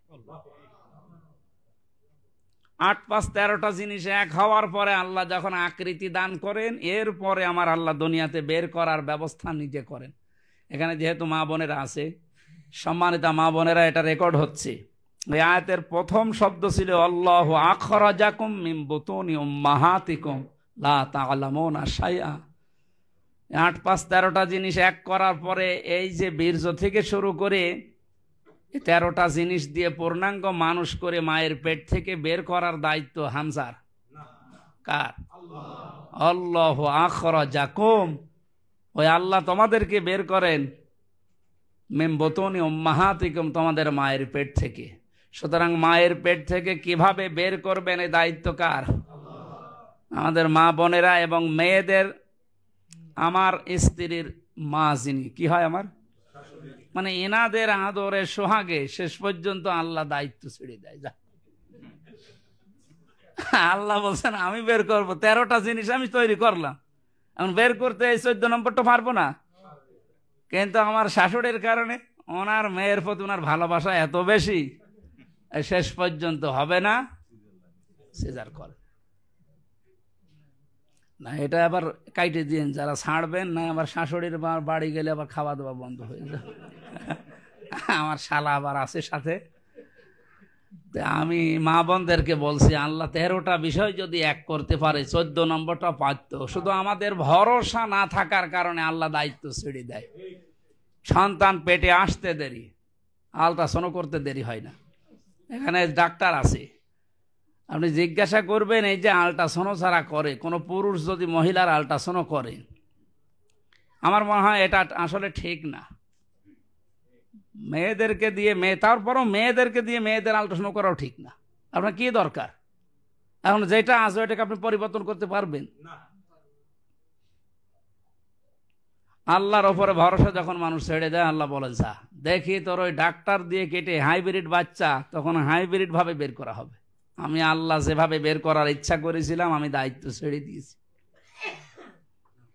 আমি মাঝে মাঝে এই 5টা জিনিস নিয়ে যখন ভাবি আল্লাহ যদি একটাও আমাকে কম দিত, এখন আমার কেউ পূর্ণাঙ্গ হামজা বলে ডাক দিত না।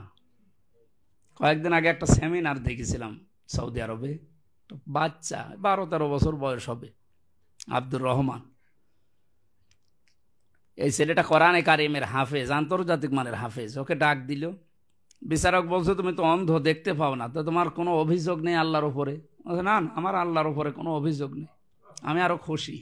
খুশি মানে খুশি এই কারণে কিয়ামতের দিন আল্লাহ রাব্বুল আলামিন আমাকে সামনে ডাক দিয়ে জিজ্ঞাসা করবে আমার প্রতিটি নিয়ামত সম্পর্কে, পা থেকে মাথা পর্যন্ত জীবন চালাতে যা লেগেছে সবগুলো। সুম্মা লা তুসআলুন্না ইয়াউমাইযিন আনিন নাঈম, কোনোটা বাদ যাবে না। আমার পা থেকে শুরু করে আল্লাহ যখন জিজ্ঞাসা করবে একটা একটা করে, আমার চোখ পর্যন্ত আসলে আমি আল্লাহকে বলবো আল্লাহ একটু দাঁড়ান, আমার চোখ তো ছিল না, আপনি এ বিষয়ে আমাকে প্রশ্ন করতে পারেন না। অন্তত এই দিকে তাকিয়ে হলো আমারে মাফ করে দেওয়া যায়। ওর চিন্তা ভাবনা কোন দিকে দেখেছেন? এটা যে কত বড় নিয়ামত এই চোখটা। আমি কুমিল্লাতে এক মাহফিলে ছিলাম, খাবার খাচ্ছিলাম, হঠাৎ এক অন্ধ আমার পাশে ছিল। বিদ্যুৎ চলে গেল। বিদ্যুৎ চলে যাওয়ার পরে আমরা সবাই চিল্লা পাল্লা করছে, এই তাড়াতাড়ি বিদ্যুৎ দেন, দেখতে পারি না, খাবার দেখা যায় না। অন্ধ আমার হাত চেপে ধরে বলছে হুজুর আপনি চিল্লাচ্ছেন, মাত্র 2 মিনিট কারেন্ট চলে গেছে। অথচ আজ 42 বছর আমার জীবনে কারেন্ট নেই, আমি তো চিল্লালাম না।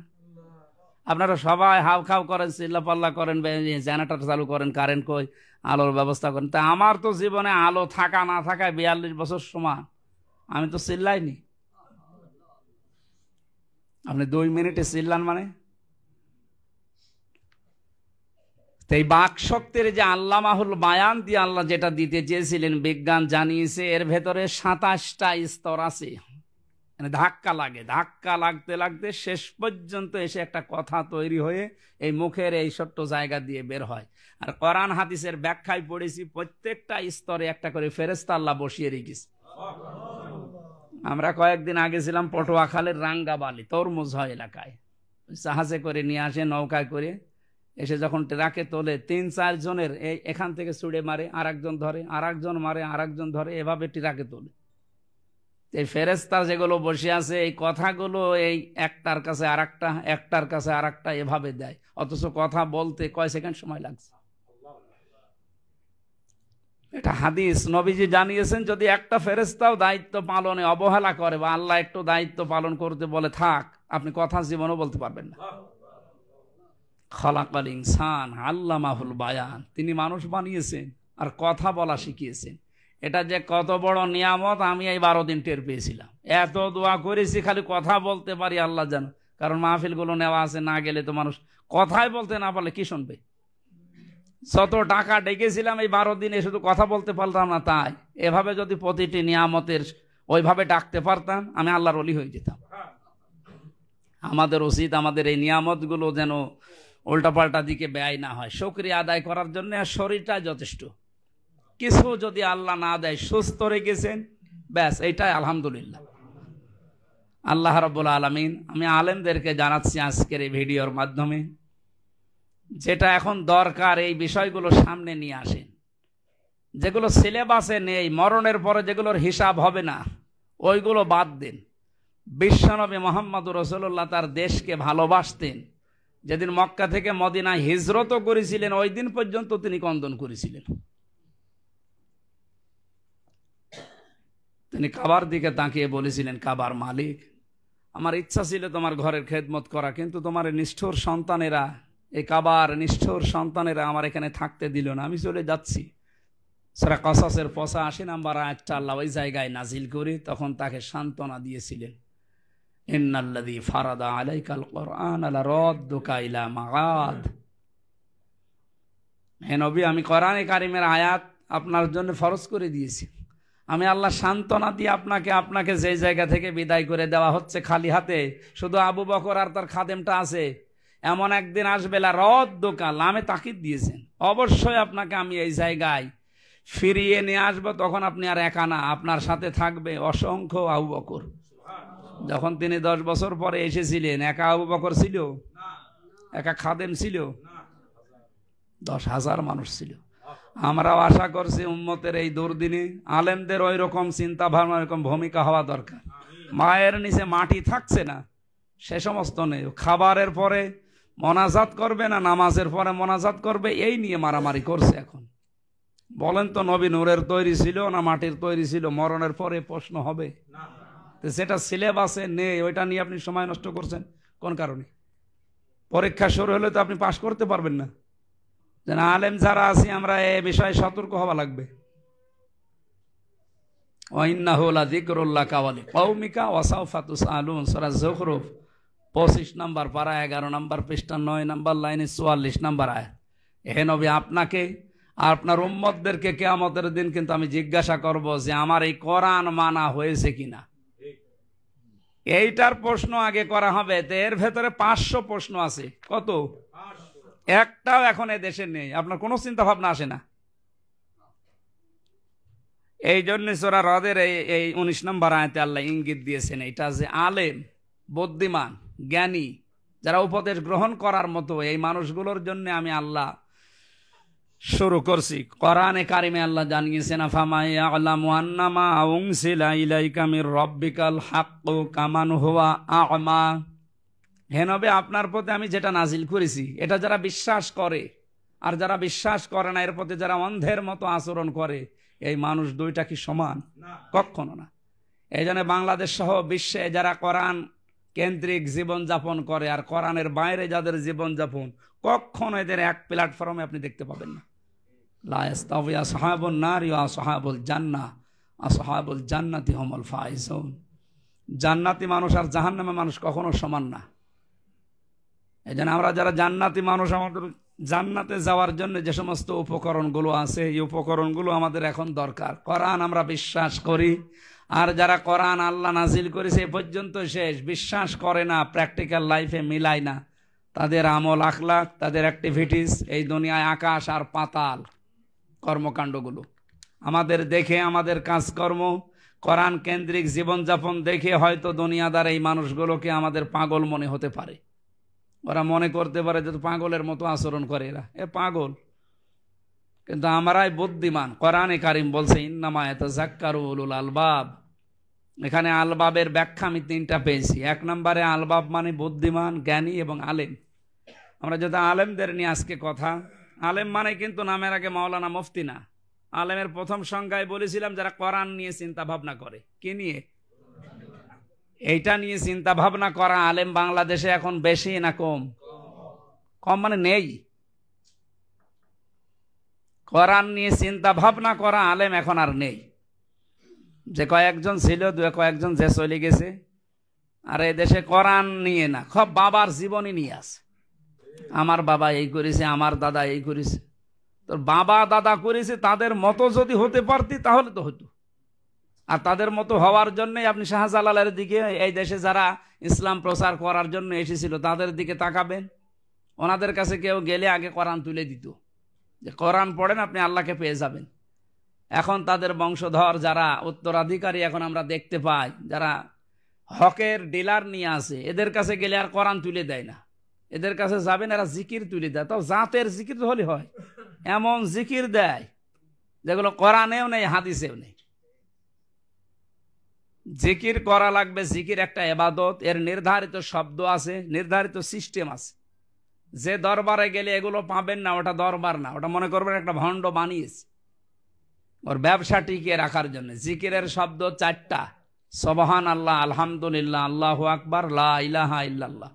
আর এর পদ্ধতি হচ্ছে চারটা। কয়টা? সূরা আরাফের 205 নম্বর আয়াতে আল্লাহ ব্যাখ্যা দিয়েছেন, হে নবী আপনি এই পদ্ধতিতে জিকির করবেন। আযকুর রাব্বাকা ফি নাফসিকা তাদাররুআ ওয়া খিফাতা ওয়া দুনাল জাহরি মিনাল কওলি বিল গুদুওয়ি ওয়াল আসাল ইলা আখির আয়াত।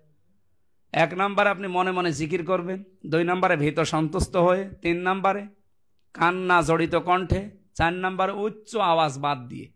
48,000-এর উপরে দরবার এখন এই বাংলাদেশে পীরের। একটা দরবার দেখান তো এই 4টা সিস্টেম মেনে জিকির হচ্ছে, ওই 4টা শব্দ দিয়ে বলেন, আমি সেখানে যাব। কত দরবার তো ঘুরে আসলাম, কই কোনো জায়গায় তো এগুলো পাচ্ছি না। তার মানে কোরআন কেন্দ্রিক, হাদিস কেন্দ্রিক নিয়ম নীতি যে দরবারে নেই, ওটাকে আসলে দরবার? ওটা ওদের জিকিরও না, ওটা ওদের ফিকির। এই জন্য সতর্ক হওয়া লাগবে। এই কথাগুলো বললে ওদের ব্যবসায় ভাটা পড়ে, তো তখন প্রশাসনের কাছে যে নালিশ দেয় যে পীর বিরোধী, এ আলেম ওলামা দেখতে পারে না, এ আল্লাহর ওলি বিরোধী। তা আল্লাহর ওলি বিরোধী কে বলেছে? তো ওলিই না। আলেম হওয়ার জন্য দ্বিতীয় শর্ত হচ্ছে আল্লাহর নিষিদ্ধ কাজকে যেই লোকটা সমর্থ থাকার পরও ছেড়ে দেয়। এরকম জায়গা আজ আমাদের হাতে নেই। এই যে মোবাইলটা, আমার না টাচ মোবাইল এখন নেই, এটা যে বাটন, এ দিয়ে কিছুই হয় না, আম পাড়া যাবে শুধু, বাকি কিছুই করা যাবে না। আজ হাজারো আলেমের হাতে, নামের আগে যাদের মাওলানা মুফতি লিখা, এইটা দিয়ে আজ কত গোনার কাজে যাওয়া সম্ভব না অসম্ভব? কোনো বিষয় না। এটা কন্ট্রোল করা আল্লাহর ভয় ছাড়া এ সম্ভব না। 3 নম্বরে যে মানুষগুলো আল্লাহর ইবাদতে নিজেকে লিপ্ত রাখতে পারে 24 ঘন্টা, 24 ঘন্টা এখন মনে করেন যে 24 ঘন্টা আমি লিপ্ত থাকবো কি করে? অন্তত 8-10 ঘন্টা তো ঘুমাবো। ওই 10 ঘন্টাও যে আপনার ইবাদত আপনি তো জানেন না। ঘুমানোর আগে কোনো মানুষ যদি সূরা ফাতিহা, সূরা নাস, ফালাক, ইখলাস, আয়াতুল কুরসি আর আল্লাহুম্মা বিইসমিকা আমুতু ওয়া আহইয়া এই শব্দটা বলে ঘুমিয়ে যায়, যতক্ষণ ঘুম না আসে তখন আস্তাগফিরুল্লাহ অথবা লা হাওলা ওয়ালা কুওয়াতা পড়তে পড়তে একসময় ঘুমিয়ে যায়। যখন উঠবে তখন যদি বলে আলহামদুলিল্লাহিল্লাযী আহইয়ানা বা'দা মা আমাতানা ওয়া ইলাইহিন নুশুর, ও যদি 6 ঘন্টা ঘুমায় 6 ঘন্টাও নামাজে ছিল। এটা যে এবাদত অনেকে জানেন, মনে করেন না ঘুমালাম 6 ঘন্টা এবাদত হয়ে গেল, হ্যাঁ এটা এবাদত। টয়লেটে প্রবেশ করার সময় মানুষ যদি বাম পা দিয়ে বলে আল্লাহুম্মা ইন্নী আউযু বিকা মিনাল খুবুসি ওয়াল খাবাইস, 5 মিনিট 7 মিনিট 10 মিনিট টয়লেটে বসে আছেন, বের হওয়ার সময় ডান পা দিয়ে যদি বলে গফরানাক, হে আল্লাহ আমি ক্ষমা চাই, আলহামদুলিল্লাহিল্লাযী আযহাবা আন্নিল আযা ওয়া আফানি, প্রশংসা তো তোমার যিনি আমার পেট থেকে এই গন্ধ জিনিস বের করে আমাকে শান্তি স্বস্তি নিরাপত্তায় রাখলেন। এটা ভেতরে থাকলে যে কি হতো আপনি টের পাচ্ছেন না। আমার প্রসাব বন্ধ হয়ে গেছিল কিছুদিন আগে, ডাক্তার দেখানোর পরে বলছে প্রসাব আবার চালু করতে পারি, 12,000 টাকা লাগবে।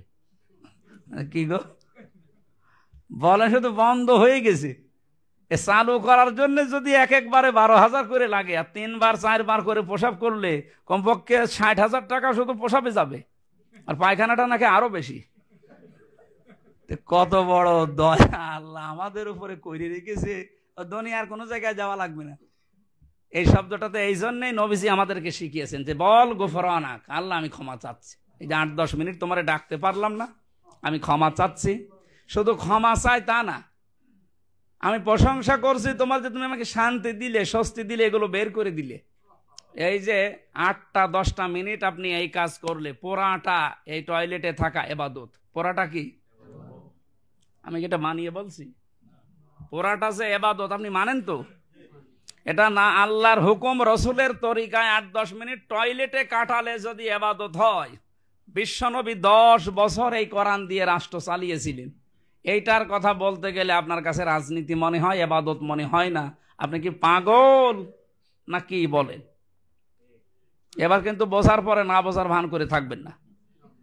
আপনি 8-10 মিনিট যদি টয়লেট করা এবাদত মনে করে থাকেন, ওটা রসুলের তরিকা ছিল এভাবে, তাই তো উনি যে 10টা বছর এটা দিয়ে চালালেন, তো এইটার কথা বলতে গেলে এটা সিস্টেম কি হবে, এগুলো বলতে গেলে রাজনীতি মনে করে আপনি বন্ধ করে দিন। মানে আমার মনে হয় নবীজি যদি এখন থাকতেন আপনি এইটাই করতেন।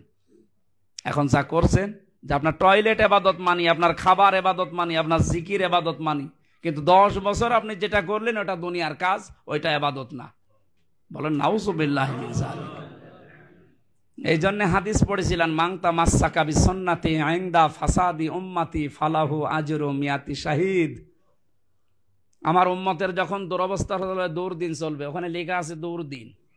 উম্মতের দুরবস্থা এখন কি চরমে পৌঁছিয়েছে না? এই দুরবস্থায় যদি কেউ একটা মরাসন্ন জিন্দা করতে পারে, সে কিয়ামতের দিন 100 গলা কাটা শহীদের সওয়াব নিয়ে উঠতে পারবে। 100 দেওয়ার দরকার কি? মিয়াতি শাহিদের একটা হলেই তো হয়। একটা শহীদের সওয়াব নিয়ে কেউ যদি কিয়ামতে উঠতে পারে, ও জান্নাতি। কারণ শহীদের কোনো হিসাব নেই, কোনো বিচার নেই, বিনা হিসাবে বিনা বিচারে শহীদরা কি 100 কথা দিলেন কেন? আমি বলছিলাম না, নবীর প্রত্যেকটা কথা গবেষণামূলক, চিন্তা ভাবনা করেন, ওখান থেকে আপনি কিছু বের করতে পারবেন। বিশ্বনবী 100 শহীদের গলা কাটা শহীদ দাও, এদের কথা কেন বলেন? এখানে এই মিয়াতি শাহিদের ব্যাখ্যায় আমি হযরত হামজার নাম পেয়েছি, কারণ হামজাকে টোকরা টোকরা করা হয়েছিল। ওনার জীবনীতে পেয়েছি কিনা 70 টুকরা করেছিল, ওনার লজ্জাস্থানে 3 টুকরা করেছিল। এত রাগ ছিল ওনার উপরে। ওহদ পাহাড়ের ওই পাদদেশে দাঁড়ালে আমার মনে হয় এখনো, আমি কয়েকবার গেলাম, মনে হচ্ছে যে এখনো হযরতে আমির হামজা জিন্দা বসে আছে। ওনার টুকরাগুলো যখন খুঁজছিল, খুঁজে খুঁজে সবগুলো পাওয়া যায়নি, যেইগুলো পাওয়া গেছে রেখেছে। লজ্জাস্থানের 2 টুকরা পাওয়া গিয়েছিল, একটা পাওয়া যায়নি। বিশ্বনবী মুহাম্মদ রাসূলুল্লাহ শিশুর মতো কেঁদে উঠেছিলেন, কারণ বাবার পরে ওনার তো বাবা নেই, বাবাকে পাননি। পৃথিবীতে সবচাইতে বেশি ওনাকে দেখে শোনা করে রেখেছিল হযরত আমির হামজা। ডাক দিয়ে বললেন, সাহাবীরা লতা পাতা নিয়ে আসো পাহাড় থেকে। পাহাড়ি গাছগাছড়া নিয়ে এসে পাগুলো যতটুকু পাওয়া যায় ঢাকলেন, নিজের চাদরটা দিয়ে মাথা থেকে বডি পর্যন্ত ঢাকলেন। পোড়াটা ঢাকা যায় না। কবরে রাখার পরে উনি দোয়া করলেন, মালিক আমি আমার চাচার উপরে খুশি আছি, আমার চাচার উপরে আমি খুশি আছি, কারণ আমার বাবার আদর আমি পাইনি, ওনাকে দেখতেও পাইনি। আমার জন্মের আগে উনি দুনিয়া থেকে বিদায় নিয়েছে। এ পৃথিবীতে সবচাইতে বেশি বুকে আগলিয়ে রেখেছিল আমার এই চাচা, অথচ তার যে অবস্থা তোমার দ্বীনের জন্য, ইসলামের জন্য। আমি আমার চাচার উপরে এখনো পর্যন্ত খুশি আছি, তুমি আমার মালিক, তোমাকে বলছে আল্লাহ তুমি আমার চাচার উপরে খুশি হয়ে যাও। এ দোয়া করার পর 30 বছর পার হয়ে গেছে। মদিনায় একবার ব্যাপক ঢল হয়েছিল, এ ঢলে তার কবরটা ভেঙ্গে তাজা রক্ত বের হয়ে আসছিল। ওই সময় যারা ছোটবেলায় যুদ্ধ করেছিল এখন তারা মুরব্বী হয়ে গেছে, এই রক্ত অনুসন্ধান করতে গিয়ে দেখে হযরত হামজার সেই কবর ভেঙে রক্ত বের হচ্ছে। যেখানে যেখানে কাফেররা আঘাত করেছিল টুকরা টুকরা, ওই জায়গা দিয়ে ফেনকি দিয়ে রক্ত বের হচ্ছে, তাজা রক্ত। আমার প্রশ্ন হচ্ছে, মানুষ যদি খাবার না খায় রক্ত তৈরি হওয়ার কথা না। তার মানে কোরআনে কারিমের ওয়ালা তাহসাবান্নাল্লাযিনা কুতিলু ফি সাবিলিল্লাহি আমওয়াতা বাল আহইয়াউন ইনদা রাব্বিহিম ইরযাকুন, যারা আমি আল্লাহর জন্য জীবন দেয় এদেরকে তোমরা মৃত বলবো না, এরা তো জীবিত এবং আমি আল্লাহ তাদের খাবার খাওয়াই। আল্লাহ যে খাবার খাওয়ায়, খাবার খেলে যেহেতু রক্ত তৈরি হয়, এটার বাস্তব প্রমাণ হামজা। ঘুমিয়ে থাকলে খাবার খাওয়া লাগে না। এই যে মুরব্বী যদি এখন ঈমান নিয়ে মারা যায়, কবরে রেখে দেবেন, ঘুমিয়ে থাকবে, এ পর্যন্তই শেষ, আগে পরে আর কিচ্ছু নেই। কিন্তু শাহাদতের মরণ যদি পায়, মানে কবরে দেওয়ার পরে ঘুমাবে না, জীবিত থাকবে এবং কিয়ামত পর্যন্ত আল্লাহ ওনাকে খাওয়াবে। আমার জেলখানার 3টা বছরের তাহাজ্জুদের নামাজ আমি যতদিন পড়েছি, প্রায় প্রতিদিনের আমার সেজদায়, আমার নিজের কথা বলছি এই কারণে, কারণ আমি নিজে করেছি এটা, আমাদের সেজদা ছিল প্রায় 40-45 মিনিট, 1 ঘন্টা করি। কারণ কোনো কাজ নেই, কাম নেই, 24 ঘন্টা এক ঘরের ভেতরে বসে থাকা, কোরআন শরীফ পড়া, সে নামাজে পড়েন আর বাইরে পড়েন, এছাড়া তো কোনো কাজ নেই। এদিকে 10টার পরে লাইট বন্ধ করে দিত, মানে ঘুমানোর আদেশ দিত, ঘুমিয়ে পড়েন। ওদিকে রাত 2টা-2:30টায় উঠে 2 রাকাত নামাজে 1-1.5 পারা পড়ে 40-45 মিনিট একটা করে সেজদায় কেটে যেত। প্রতি সেজদায় এইটাই বলতাম, আল্লাহুম্মা ইন্নী আসআলুকা শাহাদাতান ফি সাবিলিক। আল্লাহ, এমনিতে আমি মরণ চাই না, শাহাদতের মরণ চাই। বের হওয়ার পরে এদেশে আমি ওপেন বলছি, এটা রেকর্ড হচ্ছে, ছড়িয়ে যাবে, ওপেন বলছি। বের হওয়ার পরে বাস্তবতায় দেখলাম যে শহীদ হওয়ার জন্যে, শাহাদতের মরণ পাওয়ার জন্যে এই দেশে অন্তত যে সমস্ত মানুষ ইসলামী শব্দটা নিয়ে কাজ করছে, ইসলাম এই শব্দ নিয়ে কাজ করছে, তাদের ভেতরে আমার কাছে একামতে দিন প্রতিষ্ঠিত করতে চায় যারা, তাদের অ্যাক্টিভিটিস, কাজ কারবার, কোরআন হাদিস যতটুকু বুঝি এই অনুযায়ী আমার কাছে ভালো লাগে। এই জন্য আমি অ্যাক্টিভ হতে চাই, এইটাই অ্যাক্টিভ হয়ে কাজও করি। কারণ আমার আসল টার্গেট, আমি কুকুর সিরগারের মতো মরবো না, আমি মরতে চাই শাহাদতের মরণ নিয়ে। আমি যেন মরণের পরে একেবারে আবাহমান কাল পর্যন্ত জীবিত থাকতে পারি, আর আল্লাহ যেন আমাকে খাবার খাওয়ায়, যেটা আমার নামে নাম হযরতে হামজা, নবীজির চাচা, ওনার জীবনে পাওয়া গেছে যে রক্ত বের হয়ে আসছিল। তার মানে খাবার না খেলে রক্ত তৈরি হয় না, আর জীবিত না থাকলে, জেগে না থাকলে মানুষ খাবারও খায় না। ঘুমিয়ে থাকলে খাবার খায়? বাল আহইয়াউন, তারা জীবিত, ইনদা রাব্বিহিম ইরযাকুন, তারা তাদের রবের কাছে খাবার পায়। এই জন্য যে মানুষগুলো শাহাদতের মরণ পেয়েছে তারা ধন্য, যে মানুষগুলো শাহাদতের মরণ পেয়েছে, একটা শাহাদতের মরণ পেলেই সে তার জীবন ধন্য। আর নবীজি জানিয়েছেন মিয়াতি শাহিদ, 100। কারণ এমন একটা দুরবস্থা এখন চলছে উম্মতের, এই অবস্থায় যদি আমার একটা মরা সুন্নাত কেউ জিন্দা করতে পারে, তার আমল নামায় 100 গলা কাটা শহীদের সওয়াব দেওয়া হবে। এর ব্যাখ্যা আমি সামনে যে 6-7টা আছে বলছি। আমি হাদিসটা পড়ার পরে চিন্তা করেছিলাম, আমি যখন বিশ্ববিদ্যালয়ে ছিলাম ওই সময়, সে 15 সাল থেকে, যে আল্লাহর নবী মরা সুন্নাতের কথা বললেন কেন? সুন্নত তো কত আছে, দেখি তো মরা সুন্নত কোনটা। টুপি মাথায় দেওয়া সুন্নত, এটা কি মরা? না না। এখানে আপনি তাকান, হয়তো কেউ মাথায় দিয়েছে, কেউ দেয়নি, এখনো মরে যায়নি, এটা জীবিত আছে না নেই? আমি কথা বোঝাতে পারলাম নাকি বলেন? মরা সুন্নত কি এটা? না, এটা কেউ দিচ্ছে, কেউ দিচ্ছে না। দাড়ি রাখা, এটাও মরা না, কারণ কেউ রাখে, কেউ রাখে না। এরপরে খাবারের পরে মিষ্টি খাওয়া, কেউ খায়, কেউ খায় না, কিন্তু এটা মরে যায়নি, এটা এখনো জীবিত আছে। একটা একটা করে আমি প্রায় সুন্নত যত মাথা থেকে পা পর্যন্ত মিলিয়ে দেখলাম, না কোনোটা তো মারা যায়নি, একটা মারা গেছে। কয়টা? একটা মারা গেছে। 10 বছর নবী এই কোরআন দিয়ে রাষ্ট্র চালিয়েছিলেন, এটা সুন্নাত। এই সুন্নত মরে গেছে। আপনি কোন দিকে নেবেন আমি জানি না, এইটাই বাস্তব। আপনি যদি এইটা মরা সুন্নত বলেন, না আমি মরা বলবো না, কারণ কেউ রাখে কেউ রাখে না, এটা মরে চাইনি একেবারে। এটাও সুন্নত মরা না, এটাও আছে। খাবারের পরে মিষ্টি খাওয়া, এটা তো আরো বেশি আছে। অন্য সুন্নত না মানলেও এটা মানে অনেকে। তার মানে একটা সুন্নত আমরা দেখতে পাচ্ছি মারা যায়নি। মাংতা মাসাকা বি সুন্নতি ইনদা ফাসাদি উম্মতি। আমার উম্মতের যখন দুরবস্থা চলবে, ওই সময় যদি একটা মরা সুন্নত কেউ জিন্দা করতে পারে, ফালাহু আজরে, যে ফা দিয়েছেন মাঝখানে,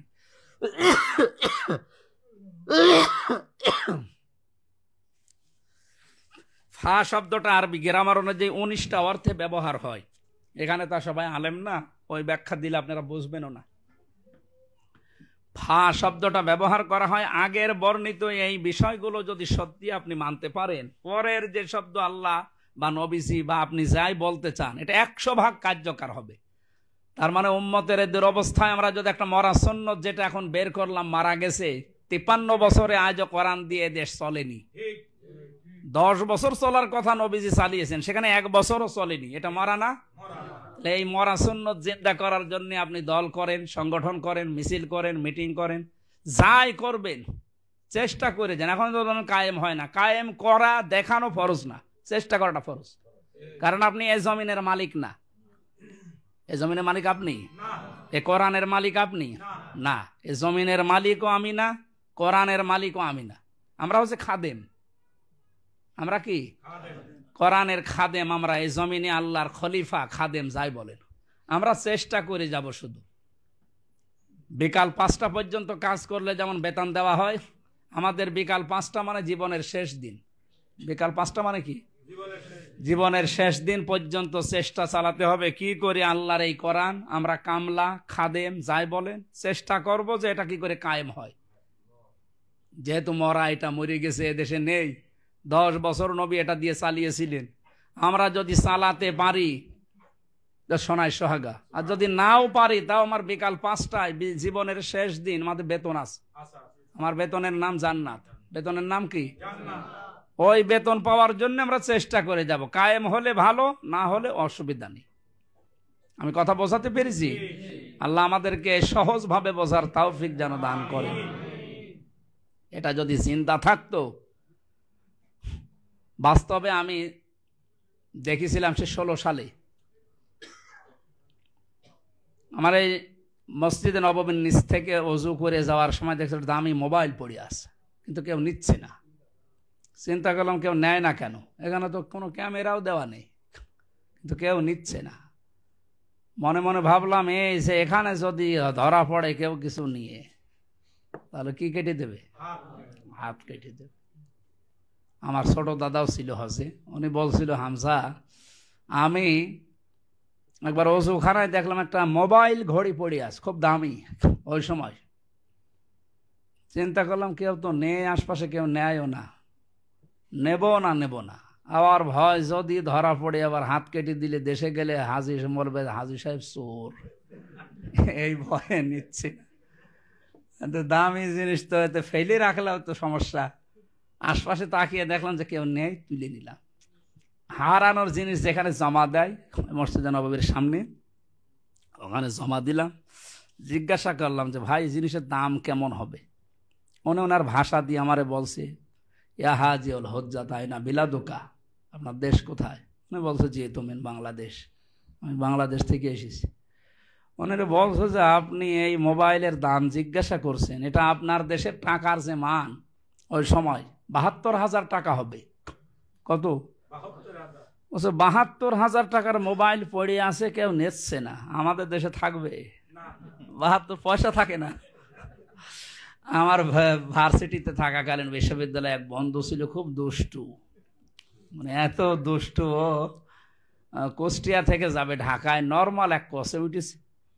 কিছু দূর যাওয়ার পরে ওর পেটের সমস্যা। বোঝায় ড্রাইভার সাহেব গাড়ি থামান, আমি নেমে যাব। না, এ গাড়ি থামবে না, তোর যদি বেশি অসুবিধা হয় তো পেছনে বসে বসে আল্লাহ আল্লাহ কর। বলে আমার পেটের সমস্যায় কি আল্লাহ আল্লাহ থামবে?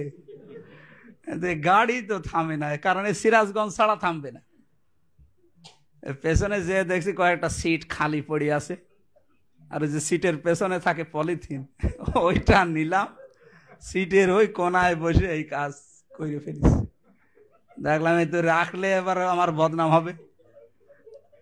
পকেট থেকে সাদা রুমাল ছিল একটা, ওইটা বের করে ওইটা আমি 4 কোনা করে বাঁধলাম, সুন্দর করে বেঁধে পেছনের কাজ খুলে ফেলে দিল। পেছনে আসছিল মোটরসাইকেল ওলা, ও ভাবছে যে এ সুন্দর রুমালে মোড়ানো 4 কোনা করে বাঁধায় মানে দামি জিনিস হবে। দেখলাম তুলে নিল। ও বলছে তুলে নিল ঠিক, তো বাড়ি যে টের পাবে যে কোন দামি জিনিস। আমার হাসির স্বরে বলছিল, হামজা যে অবস্থায় আমরা ডিজিটাল হচ্ছি, এ দেশে পায়খানাও নিরাপদে নেই, আর 72,000 টাকার ঘড়ি তো দূরের কথা। কিন্তু কোরআনের এই যে মরা সুন্নত যেটা নবী জিন্দা করেছিলেন, সত্যি যদি এটা জিন্দা থাকতো আমাদের দেশে, বলেন তো ওইটা নেওয়ার জন্য মোটরসাইকেলওয়ালা ব্যস্ত হয়ে পড়তো? ওর আরো চিন্তা থাকতো ওইটার কাছে যাওয়া যাবে না, কারণ ওইটা যদি পাই আমি আবার মাইকিং করা লাগবে যদি দামি জিনিস হয়। এই জন্য এই মরাটা জিন্দা করার জন্য আমরা চেষ্টা চালাবো। আল্লাহ আমাদেরকে তৌফিক দিন। যারা কোরআন বিশ্বাস করে আর যারা বিশ্বাস করে না, এর প্রতি অন্ধ আচরণ করে, আল্লাহ এই আলেমদের ইঙ্গিত দিয়েছেন এখানে। এই জন্য আমি আয়াতটা আজকে পড়েছি, সূরা রাদের 19 নম্বর আয়াত। আল্লাহ বলেন এই মানুষগুলো এক না। এ কথা বলতেই এই যে ইয়াতাযাক্কারু উলুল আলবাব, আলেমরা উপদেশ গ্রহণ করে, জ্ঞানীরা, বুদ্ধিমান যারা, আল্লাহর ভাষায় বুদ্ধিমান। এখানে আমরা যারা আছি দেখি তো নারী পুরুষের ভেতরে কারা। এখানে কয়েকটা গুণ আমরা পেয়েছি। আমরা যদি দেখি যে হ্যাঁ এগুলো আমাদের ভেতরে আছে, তাহলে আমরা আল্লাহর ভাষায় বুদ্ধিমান। 1 নাম্বার, আল্লাযীনা ইউফুনা বিআহদিল্লাহ, যে মানুষগুলো দুনিয়াতে আল্লাহর আনুগত্যের চুক্তি মেনে নেয়। ওই যে রূহের জগতে যে চুক্তি করে এসেছিলেন, আল্লাহ জানিয়েছিলেন আলাস্তু বিরব্বিকুম ক্বালু বালা, আমি কি তোমাদের রব না? সবাই এক বাক্যে বলেছিলাম অবশ্যই আপনি আমাদের রব। রব শব্দটা কেউ যদি মানতে চায়, 19টা বিষয় দুনিয়ায় তাকে মানা লাগবে। কয়টা? 1 নম্বরে রব মানে আইনদাতা। রব মানে কি? রব যদি কেউ বলে আল্লাহ আমার রব, উনি আজকে মাগরিবের প্রথম রাকাতে পড়েছিল ইন্নাল্লাযীনা ক্বালু রাব্বুনাল্লাহ, যারা বলতে পারে যে আল্লাহ আমাদের রব আর এর উপরে টিকে থাকতে পারে, তাতানাজ্জালু আলাইহিমুল মালাইকা, আল্লাহ তাদের বিপদে আপদে ফেরেশতা নাজিল করে হলেও সাহায্য করে। এটা যে কত বাস্তব, এই পরীক্ষায় না গেলে আপনি বুঝবেন না। এটা ওয়াজ করে বোঝানো জিনিস না, এটা প্র্যাকটিক্যালে যে বুঝতে হয়। যারা আল্লাহকে রব বলার পরে টিকে থাকে, আল্লাহ যে তাদের ফেরেশতা নাজিল করে সাহায্য করে, এটা আমি নিজে দেখেছি। আল্লাহ তাখাফু ওয়ালা তাহজানু, তারা ফেরেশতারা বলে ভয় পাবেন না, চিন্তা করবেন না। কিসের ভয় পান আপনি? কিসের চিন্তা করেন যে আপনার ছেলে গুম হয়ে আছে, আপনার এত বড় ব্যবসা প্রতিষ্ঠান, আপনার স্ত্রী কে দেখবে? ফেরেশতারা, আমার মনে হয় এই আয়াতের যে শানে নজুল পড়েছি, ফেরেশতারা যারা আল্লাহকে রব বলার পরে টিকে থাকতে পারে, ফেরেশতারা তাদের কানের কাছে এসে ওই সময় কঠিন অবস্থায় বলে আপনি ভয় পাবেন না, কোনো চিন্তা নেই। যেগুলোর জন্য চিন্তা করেন, ভয় পান, ওগুলো আমার আল্লাহ নিজে দেখবে। তখন ওদের ঈমান যা ছিল ওটা যেন আরো বেড়ে যায়। ওয়াবশিরু বিল জান্নাতিল্লাতী কুনতুম তুআদুন, ওই জান্নাতের সুসংবাদ দেয় যার ওয়াদা আল্লাহ দিয়েছেন। কুতুবউদ্দিন নামে একটা কারারক্ষী, উনি একদিন কাঁদছিল। আমার বলছে হামজা ভাই, আমি পাহারা দিচ্ছিলাম ওই সময় আল্লাহর এক বান্দাকে। এই লোকটা বাংলাদেশের ভেতরে 10 জনের একজন, এইরকম জায়গায় পৌঁছানো মানুষ। উনি এই যে তাতানাজ্জাল, আপনি মাঝে মাঝে ওনারা বলতাম ভাই এখানে বসেন, আপনি তো আমার তো পাহারা দেন, 8 ঘন্টা পরে পরে আপনি আসেন, তো বসেন, আমি আপনাকে কোরআনের আয়াত শোনাই। এই তাতানাজ্জালু আলাইহিমুল মালাইকা যখন ব্যাখ্যা করছিলাম, উনি আমার ওই কথা শোনালো যে লোকটার মাত্র আর 3 ঘন্টা বাকি আছে ফাঁসি হওয়ার। আমি বললাম স্যার আপনি প্রস্তুতি নেন। উনি বলছে না আমার তো 10টা একে, তো এখনো তো 3 ঘন্টা আছে। তুমি এক কাজ করো, আমি 2 ঘন্টা ঘুমালাম, আমার 2 ঘন্টা পরে ডাক দেবা, আমি গোসল করে অজু করে নামাজ পড়ে এরপরে যাব। দেখলাম উনি ঘুমিয়ে গেল। 2 ঘন্টা ঘুমানোর পরে ওনারা ডাক দিলাম, ঠিক ঘুম থেকে উঠলো, গোসল করে নিল, অজু করে নিল, নামাজ পড়ে উনি নিজে একটা কফি বা চা বানাইলো, আমারে দিচ্ছিল, আমি খেলাম না। উনি নিজে খেয়ে আমার বলছে এবার চলেন, সময় হয়ে গেছে। শাহজাহান জল্লাদ ছিল, এসে ডাক দিয়ে নিয়ে গেল। উনি এইগুলো না, উনি আমারে বলছে ভাই হামজা ভাই, ও লোক ঘুমাইলো কি করে, যার 3 ঘন্টা পরে ফাঁসি, আর ও বলছে আমি 2 ঘন্টা ঘুমাই, অথচ তার ছেলে গুম হয়ে আছে। তার বিশাল প্রতিষ্ঠান এই পৃথিবীর ময়দানে বিভিন্ন জায়গায়। এ লোকটার ঘুম অবশ্যই এসেছে। আপনি যে আয়াত শোনালেন, এই আয়াতের উপরে আমি এখন বিশ্বাস করে বলতে পারি যে ওর ঘুম এসেছিল, যে ফেরেশতা এসে ওরে অবশ্যই কিছু বলিস, না তোর ঘুম আসার কথা না। এই অবস্থা মানুষের ঘুম আসে? আপনি আয়াত শুনে ওনার তেলাওয়াত করা, খুব সুন্দর তেলাওয়াত করছিল, শুনে আমি একেবারে মানে মোহিত হয়ে গেছে, যে সুন্দর লাগছে। কিন্তু এটা বাস্তবে নিয়ে যাওয়া যে কত কঠিন, ওইটা ওয়াজ করে ওই তেলাওয়াত করে বোঝানো সম্ভব না, ওটা ওই জায়গায় যাওয়া লাগে। এই জন্য আল্লাহকে যারা রব বলতে পারবে তাদের বিষয় মানা লাগবে দুনিয়ায় কয়টা? 1 নম্বরে আল্লাহ আইন দাতা, এ কথা আপনাকে মানা লাগবে। এ কথা শুনলে আপনার ভেতর থেকে কি যেন বেরিয়ে আসে, আপনি উল্টাপাল্টা নাম দিয়ে দেন। আমি নামগুলো নাই নিলাম। এই জন্য আল্লাহকে রব আপনি বলছেন, আল্লাহ আমার রব না, 19টা বিষয় দুনিয়ায় মানা লাগবে। 1 নম্বরে আল্লাহ আইন দাতা, এ কথা বিশ্বাস করা এবং প্র্যাকটিক্যাল লাইফ এটা কি করে মানা যায় চেষ্টা করা, আমরা একটাও পারছি না। 2 নম্বরে রবের ব্যাখ্যায় পেয়েছি হচ্ছে লালন পালনকারী। আমার লালন পালনকারী এখন আল্লাহ না, এনার থেকে আমরা সরিয়ে আমার ব্যবসা, আমার চাকরি, কথা বলেন না কেন, এই সমস্ত বিষয়ের ওপর আমরা লালন পালনের দায়িত্ব ভার দিয়ে আল্লাহকে বাদ দিয়ে দিয়েছি। অথচ রব আমার আল্লাহ, এ কথা আমরা সারা জীবন বলছি, মিলছে না। আল্লাহর সাথে যে অঙ্গীকার করেছিলাম, এগুলো যদি আমরা মিলাতে পারি দুনিয়ায়, ওয়ালা ইয়ানকুদুনাল মিসাক, যত প্রতিশ্রুতি আমরা দিয়েছিলাম, এই প্রতিশ্রুতিগুলো যেন দুনিয়ায় ঠিক রাখতে পারি। আল্লাহ এবং আল্লাহর সৃষ্টি এই মানুষের সাথে, আল্লাহর সৃষ্টি মানুষের সাথে আমাদের প্রতিশ্রুতি নেই। কত প্রতিশ্রুতি দিচ্ছি, সব ভঙ্গ করে ফেলছি। বুদ্ধিমানের কাজ এইটা না, আপনি নির্বুদ্ধিমান, আপনি পাগল বলা হয় আপনাকে। ওয়াল্লাযীনা ইয়াসিলুনা মা আমারাল্লাহ, এক একটা শব্দের ভেতরে ইয়ানকুদুনাল মিসাকের ভেতরে 27টা বিষয় আছে। কয়টা? 27টা। আমরা এখন ব্যাখ্যা করতে গেলে অনেক সময় লেগে যাবে। আমার জমার নামাজ কুষ্টিয়ায়, এই জন্য খুব তাড়াতাড়ি করছি। ওয়াল্লাযীনা ইয়াসিলুনা মা আমারাল্লাহ, আল্লাহ যে বিষয়গুলো নির্দেশ দিয়েছেন সংরক্ষণ করার জন্য, যে সম্পর্ক, এগুলো আজ আমরা অনেকে রাখতে পারছি না। আজ আমরা ধর্ম আত্মীয় নিয়ে পাগল, ধর্ম বোন, ধর্ম বাপ, ধর্ম ভাই, অথচ নিজের আপন বোন গরিব, খোঁজ নেয় না। আরে আপনার ধর্ম ভাই, ধর্ম বোন তো অনেক পরে, আগে খোঁজ নেওয়ার কথা রক্তের সম্পর্ক, যেটা আপন বোন, আপন ভাই, এদের সাথে। নিজের আপন ফুফু রক্তের সম্পর্ক আজ 10 বছর চায় না, অথচ ধর্ম আত্মীয় বানিয়ে রেখেছে, প্রতি মাসে মাসে 3 বার যাচ্ছে। আমি কি বেশি বলে ফেললাম? এই আচরণগুলো বাদ দেওয়া দরকার। আল্লাহ যেগুলো সম্পর্ক ঠিক রাখার জন্য জানিয়েছেন, ওইগুলো ঠিক রাখি। ওয়ায়াখশাউনা রাব্বাহুম, এবং আল্লাহকে ভয় করি। আল্লাহ আমাদের রব, তার এই রুবুবিয়াতকে আমাদের ভয় করা দরকার। ওয়ায়াখাফুনা সুআল আযাব, কিয়ামতের কঠোর হিসাবকে ভয় করা দরকার। এই শব্দটার ব্যাখ্যায় আমি তাফসিরে ইবনে কাসির থেকে একটা গুরুত্বপূর্ণ পয়েন্ট বলছি, খাবার খেতে খেতে শোনেন। সূরা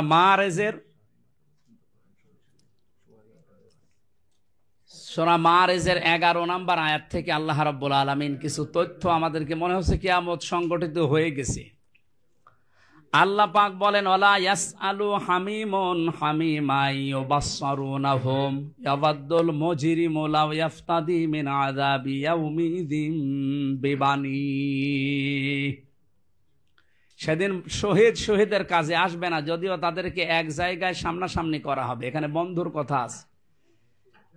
তাদের সন্তান আদিকে আল্লাহ পাক বলেন, ওরা আমি আল্লাহর কাছে মুক্তিপণ হিসাবে দিতে চাইবে নিজের সন্তানকে। বলবে, আল্লাহ আমার সন্তান আমি দিয়ে দিলাম মুক্তিপণ হিসাবে। অসাহিবাতিহি ওয়া আখি, আমার স্ত্রীকে দিয়ে দিলাম, আমার ভাইকে দিলাম। অফাসিলাতিহি আল্লাতি তুবি, আমার জ্ঞাতি গোষ্ঠী যারা আমাকে আশ্রিত, সামাজিক, রাজনৈতিক, পারিবারিক, এদেরকে আমি দিয়ে দিলাম সব। অমাং ফিল আরদি জামিয়া, এই পৃথিবীতে যত সম্পদ আমার ছিল সব আমি তোমাকে দিলাম। জি, এরপরও আমাকে তুমি নাজাত দাও। আল্লাহ বলেন, এই কথাগুলো বলতে বলতে পর্যন্ত যখন আসবে তখন ধমক খাবে। কাল্লা, কখনো না। ইন্নাহা লাযা, তোরে আমি লাজায় দেব। কোথায়? লাজার নাম দিয়েছেন আল্লাহ। জাহান্নামের যে 7টি দরজা আছে, স্তর আছে, তার ভেতরে লাজাটা একটা। এ কথাগুলো আল্লাহ মুক্তিপণ হিসাবে দেওয়ার জন্য ওই মানুষগুলো ঘোষণা দেবে। শেষে আল্লাহ বলবে তোরে লাজাই দিলাম। লাজা কি? নাজ্জাআতাল লিশাওয়া। এখানে গেলে আগে মানুষের চামড়া খসে যাবে।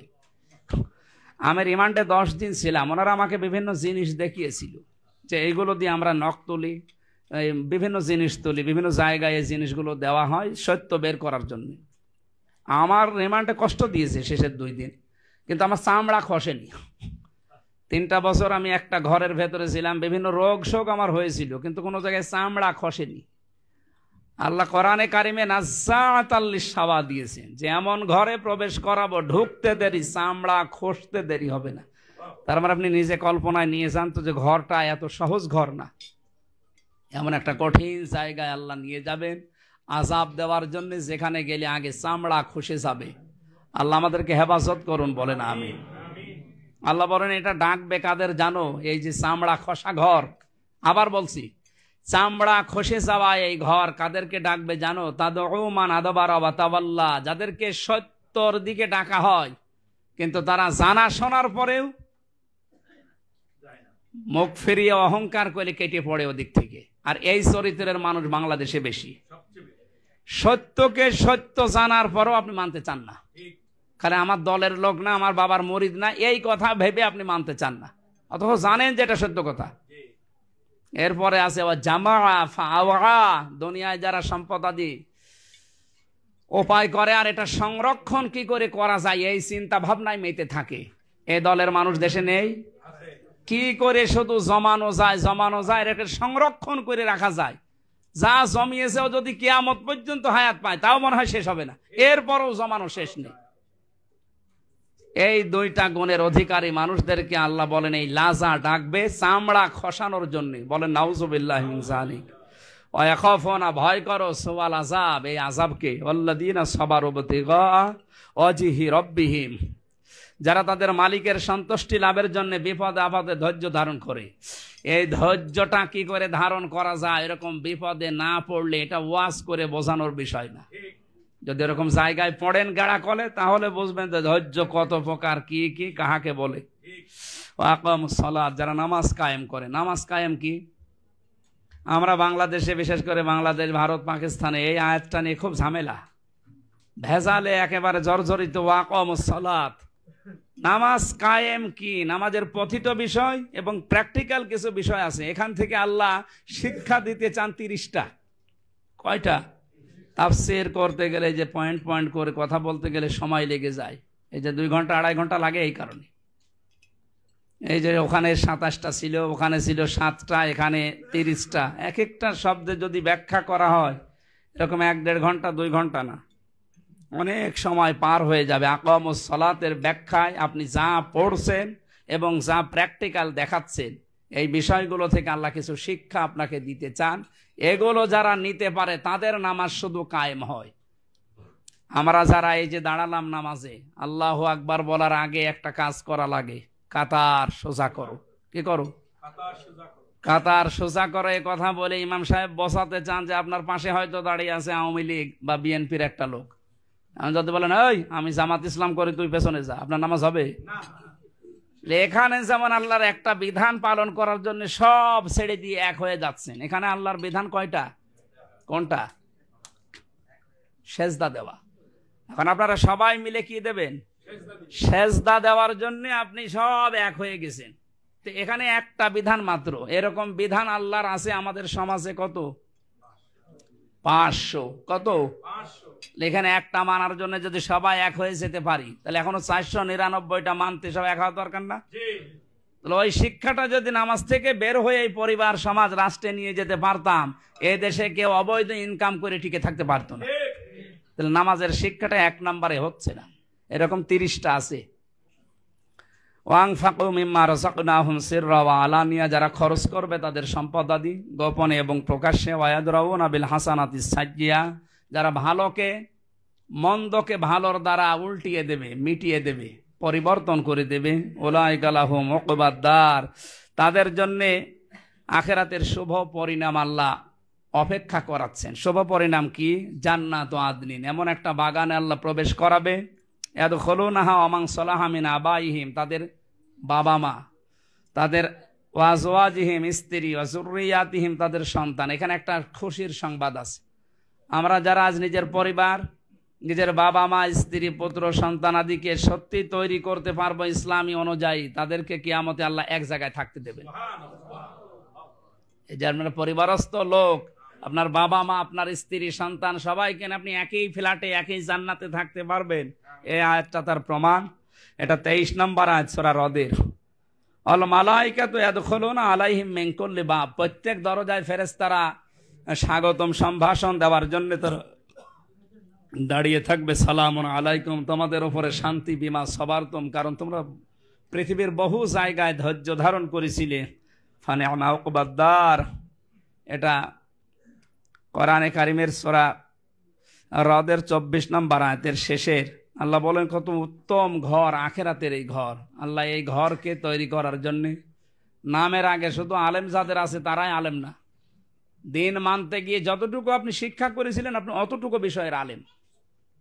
কথা বুঝতেছেন? নামাজ পড়তে গেলে 13টা ফরজ, 14টা ওয়াজিব জানা লাগে, আর 19টা নামাজ ভাঙার কারণ জানা লাগে। এই বিষয়টা কেউ যদি আয়ত্ত করে নামাজ পড়তে পারে ও নামাজের আলেম। জাকাত দেওয়া লাগে 8 জায়গায়। কয় জায়গায়? 8টা খাত জেনে কি সম্পদের কি জাকাত দিতে হয়, কতটুকু, এটা জানার মাধ্যমে যদি দুনিয়া আমল করতে পারেন আপনি জাকাতের আলেম। তাহলে যে যেই বিষয় যতটুকু জানে ওই বিষয়েরও কি ওর নামের আগে মাওলানা, মুফতি, মুহাদ্দিস লিখা থাক আর না থাক। আমাদের এই দেশে আমরা আলেম শুধু ওই যে সার্টিফিকেটধারী এদেরকেই মনে করি। যেন উম্মার এই দুর্দিনে আলেমদের করণীয় হবে যে গভীর যে ষড়যন্ত্রগুলো চলছে এই বিষয়গুলোর সামনে এনে আমার উম্মাদেরকে সতর্ক করা, আর আল্লাহর ভাষায় যারা বুদ্ধিমান এই 7টা কাজ আমাদের এই বাস্তব জীবনে প্র্যাকটিক্যাল লাইফে সেট করা। আল্লাহ আমাদের তাওফিক দিন, আমিন। বারাকাল্লাহু লানা ওয়া লাকুম ফিল কোরআনিল আযীম। আমরা সংক্ষিপ্ত যেহেতু মুসাফির অবস্থায় আছে একটা মোনাজাতের মাধ্যমে শেষ করব। কারো যদি কোনো প্রশ্ন থাকে 5-7 মিনিটে আপনারা বলতে পারেন। 18 সেপ্টেম্বরে মাহফিল নেওয়া আছে তো? ঠিক, বায়তুল শরফের সামনে জাহিদ ভাই মাহফিলটা দিয়েছে 18 সেপ্টেম্বর। এটা বাদ মাগরিব নাকি? মাগরিব থেকে শুরু হবে, ওখানে যদি সময় পান যাবেন। 18 সেপ্টেম্বর। আমরা খাওয়া দাওয়া হয়ে গেছে তো? এমনিতেই যে আলোচনা সংক্রান্ত কোনো প্রশ্ন যদি থাকে 5-7 মিনিট স্যার আছে আপনারা বলতে পারেন। আমরা সর্বোচ্চ 5-7 মিনিট পরে মোনাজাতের মাধ্যমে এখানে নামাজ পড়ে তারপরে বিদায় নেব। না, আমার খাওয়া এই কথা বলা যাবে না ভাই। কেউ প্রশ্ন করতে চাইলে বলেন, স্যারের মাধ্যমে আমি নিয়ে কয়েক মিনিট মাত্র।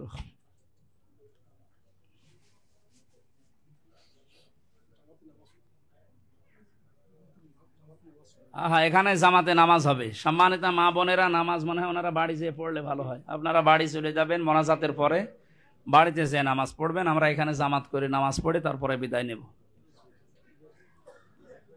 আল্লাহুম্মা সাল্লি আলা মুহাম্মাদ ওয়া আলিহি ওয়া সাহবিহি ওয়া বারিক ওয়া সাল্লিম। সম্মানিত ভাইরা, মুসাফিরের দোয়া কবুল হয়, এটা নবীজির কথা। আমি মুসাফির অবস্থায় আছি, মাজলুম অবস্থায় আছি এখনো, এবং অসুস্থ আছি। আমরা আশা করছি আমাদের মোনাজাত আল্লাহ কবুল করবেন। প্রশ্ন আছে কারো? বলেন, একটু তাড়াতাড়ি বলা লাগবে ভাই।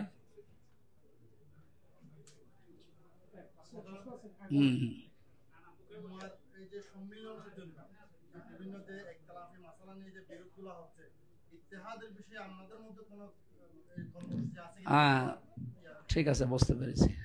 আমরা কয়েকটা কর্মসূচি সামনে নিয়েছে। 12 তারিখে সব ঘরানার আলেম এবং ওলামাদেরকে নিয়ে ঢাকা একটা সেমিনার হবে। এখন ওখান থেকে 5-6টা কর্মসূচি আসবে। আশা করছি সবাই এক জায়গায় হবে বড় বড় বিষয়গুলো নিয়ে। ইখতিলাফপূর্ণ যে বিষয়গুলো আছে এগুলো আমরা বাদ দেব।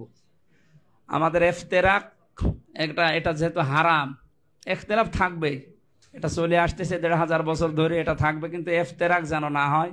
মত পার্থক্য করে একটা আয়াত স্যার পড়ছিল না যে শারআ আলাকুম মিনাদ-দ্বীন, এই আয়াতের মাঝখানে কিন্তু এই শব্দটা ছিল যে প্রত্যেক নবীকে আল্লাহ এই আদেশটা দিয়েছিলেন যে আকিমুদ-দ্বীন, যে দিন কায়েম করো, ওয়ালা তাতাফাররাকু ফি, এ বিষয়ে কোনো মত পার্থক্য করা যাবে না।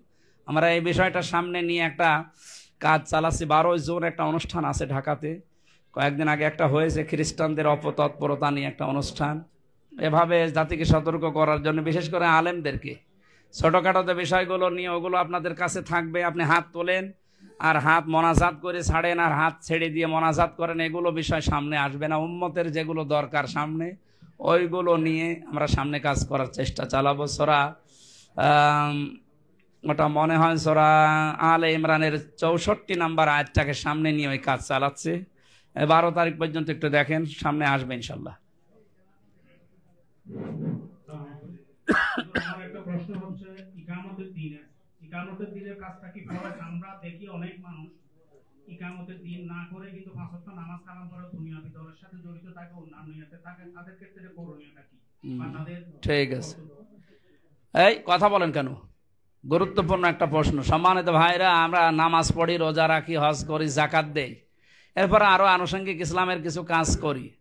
আমি যে মরা সুন্নতের কথা বললাম, দিন কায়েম করা, কোরআনে কারিম 10 বছর নবীজি চালিয়েছিলেন, এটা কায়েম করা। এইটা না করে যদি পৃথিবীর কোনো তন্ত্রমন্ত্র প্রতিষ্ঠা করার জন্য আপনি কাজ করেন আর নামাজ পড়েন, রোজা করেন, হাদিস হচ্ছে সবগুলোকে আল্লাহ ধোলার সাথে মিশিয়ে আপনার মুখের ওপরে পুরাতন কাপড়ের মতো নিক্ষেপ করে জাহান্নামে দেবে। নবীজির হাদিস হচ্ছে ও যদি নামাজও পড়ে, রোজাও রাখে আর মনে মনে করে আমি তো মুসলমানই আছি। এই জন্য দিন প্রতিষ্ঠার কাজ এটা নফল না, এটা ফরজ। নামাজ পড়া যেমন ফরজ, আমি আবার বলছি, প্রতিষ্ঠা করে দেখানো লাগবে এটা ফরজ না, কিন্তু চেষ্টা করা ফরজ। আপনি চেষ্টা করে যাবেন, কায়েম হলে ভালো, না হলে তো আপনার বেতন আছে। এই জন্য এই কাজটা কেউ ভুলেও করেন না। আপনি এদিকেও করেন আবার ওদিকে ঘৃণাও করেন না, আপনার সব বরবাদ হয়ে যাবে। আশা করছি এই ভুলটা আপনার জীবনে যেন না আসে বা না হয়। আপনি সতর্ক হবেন, আপনি তো বুদ্ধিমান মানুষ, সতর্ক হবেন, আপনার জীবনের টার্গেট বানিয়ে নেবেন নামাজের মতো, রোজার মতো, জাকাতের মতো। দিন এই পৃথিবীতে যেন কায়েম হয়। পদ্ধতি হয়তো বিভিন্ন আলাদা আলাদা থাকতে পারেন, কিন্তু চেষ্টা করা লাগবে। আপনার কাছে যেটা সঠিক মনে হয় ওইটা সামনে নিয়ে আপনি চেষ্টা করবেন। আমিন। আর আছে কাউকে কিছু জানার মতো? বলেন, তাড়াতাড়ি বলেন।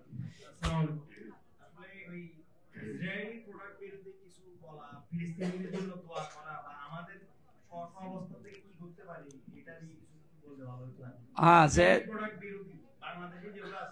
যে জায়গা থেকে আসে, আমি বললাম না খ্রিস্টান একটা স্বাধীন রাষ্ট্র ঘোষণা দেওয়ার জন্য কিন্তু গোপন আন্দোলন চলছে আপনাদের চট্টগ্রাম কেন্দ্রিক এই 3-4টে জেলা আর মায়ানমারের কিছু অংশ নিয়ে। এরা যদি সফল হয়ে যায়, শেষ পর্যন্ত এই আল্লাহ বলে ডাকবেন, এরকম অবস্থায় থাকবেন কিনা জানি না। এই জন্য যে জায়গা থেকে যেখানে আসি ওখান থেকে সতর্ক হয়ে, ইসরায়েল যেহেতু আপনারা জানছেন যে তামাম দুনিয়ায় মুসলমানদের কেমন প্রকাশ্য শত্রু, এরা শত্রুর সাথে যে আচরণ করা লাগে, আপনার সমর্থন যে ওইটা অবশ্যই করবেন। যদি না করেন, হেলায় খেলায় ছেড়ে দেন, আপনার কিন্তু আসামির কাঠগড়ায় দাঁড় করাবেন আল্লাহ। আল্লাহ আমাদেরকে যে জায়গায় আসি ওখান থেকে অতটুকু কাজ করার তৌফিক দিন। মনে করতে পারেন আমার এই 5 টাকার মজোয় আর কি হবে, না, এটাও হবে। এই 5 টাকা করে তো বাংলাদেশে 18 কোটি মানুষ। আমরা চেষ্টা চালাবো আল্লাহ রাব্বুল আলামিনের জন্য কাজ করার। আমি নাম নিয়ে না বলতে পারার কারণে দুঃখিত। যতটুকু আছে আমি জানি, আশা ইঙ্গিত দিলে যে মানুষগুলো আছে বোঝার কথা। আর কারো কিছু আছে?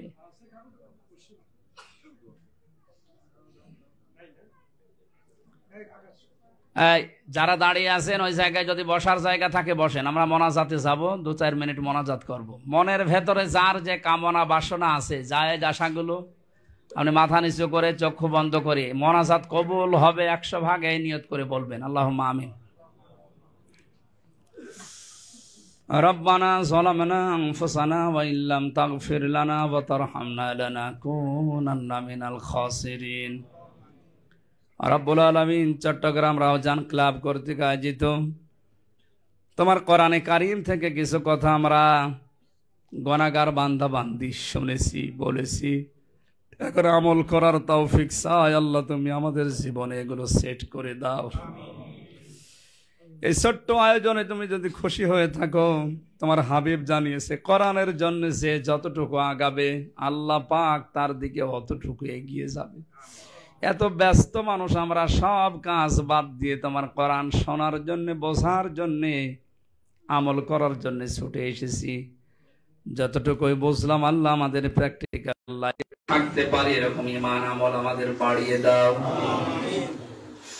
আজকের আলোচনায় যদি তুমি দয়া করে সওয়াব দাও, কিয়ামতের দিন সুপারিশ করে আমাদের জান্নাতে নিয়ে যাবে, নবীর রওজায় পৌঁছাও। দুনিয়ার মাটির নিচে ঈমান নিয়ে যারা ঘুমিয়ে আছে, আল্লাহ এদেরকে ক্ষমা করে দাও। মা বাপ যারা হারিয়ে ফেলেছে, আল্লাহ মা বাপকে মাফ করে দাও। বিশ্ব নবী মাঝে মাঝে মায়ের কবরের পাশে গিয়ে কাঁদতেন। সাহাবীরা বলে, হুজুর আপনি কাঁদেন কেন? নবীজি বলেন, সাহাবীরা, আমার মায়ের ওই ছোটবেলার আদরের কথা আমার মনে পড়ে গেছে। রব্বুল আলামিন যাদের মা নেই, যাদের বাবা নেই, তুমি তাদের চোখের দিকে তাকাও, তারাও কাঁদতেছে। নবীজি জানিয়েছেন, মা বাবার জন্য যদি এক ফোঁটা চোখের পানি কেউ ফেলতে পারে, আল্লাহ তাআলা মাফ করে দেয়। আল্লাহ সন্তানগুলোর দিকে তাকাও। অনেক মা বোনেরা তার মায়ের জন্য, বাবার জন্য কাঁদতেছে। যাদের চোখ দিয়ে মশার মাছের মাথার মতো এক ফোঁটা পানি বের হয়ে গেছে, আল্লাহ তুমি তাদের মা বাপকে কবরে জান্নাত দিয়ে দাও। মন থেকে আপনি আল্লাহর ওই শেখানো দোয়াটা পড়েন, রব্বির হামহুমা কামা রাব্বায়ানি সাগীরা। আল্লাহ তাআলা এই আয়োজনে যে যেভাবে এগিয়ে এসেছে, কেউ কথা দিয়ে, কেউ পরামর্শ দিয়ে, কেউ টাকা পয়সা দিয়ে, কেউ শ্রম দিয়ে, কেউ সময় দিয়ে, এদের সবগুলো তুমি হযরত ওসমানের সাথে কবুল করো। সেই কুষ্টিয়া থেকে পর্যন্ত কোরআনের কথাগুলো বলার জন্য তোমার যে বান্দার মাধ্যমে এসেছি, ডাক্তার ওমর ফারুক, আল্লাহ তার জীবনকে ওমর ফারুকের মতো বানিয়ে দাও। মাওলানা হাসিবুর রহমান ভাইকে কবুল করো। এখানে সম্মানিত ইমাম মাওলানা তৌহিদুর রহমান সহ, ডক্টর আমিনুল ইসলাম সহ যত সম্মানিত ব্যক্তিবর্গ আছে, আল্লাহ এদের সম্মান তুমি বাড়িয়ে দাও। দুনিয়ার মানুষ আমাদেরকে বিভিন্ন উপাধি দিয়ে সম্মান দেয়, আসল সম্মান আল্লাহ তোমার কাছে। কিয়ামতের ময়দানে বিচার যখন করবা, আল্লাহ গোপনে বিচার করে মাফ করবে। রব্বুল আলামিন ভয় হয় মাঝে মাঝে নামের আগে আলেম লেখা আছে, এই কারণে না জানি কিয়ামতে তোমার মামলার আসামি হয়ে যায়। আমাদেরকে বাঁচাও আল্লাহ। আমরা অনেকে অসুস্থ আছি, শিফায়ে কামেলা যেন নসিব করো। মা বোনেরা অনেকে অসুস্থ, আল্লাহ তাদেরকে তুমি শিফা দাও। মুর্শিদুল আলম তোমার এক বান্দা দোয়া চেয়েছে, রব্বুল আলামিন শিফায়ে কামেলা আজেলা নসিব করো।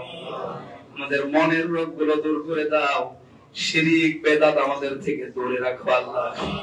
যে ষড়যন্ত্র চলছে গোপন স্বাধীন খ্রিস্টান রাষ্ট্র বানাতে, আল্লাহ তুমি নস্যাৎ করে দাও।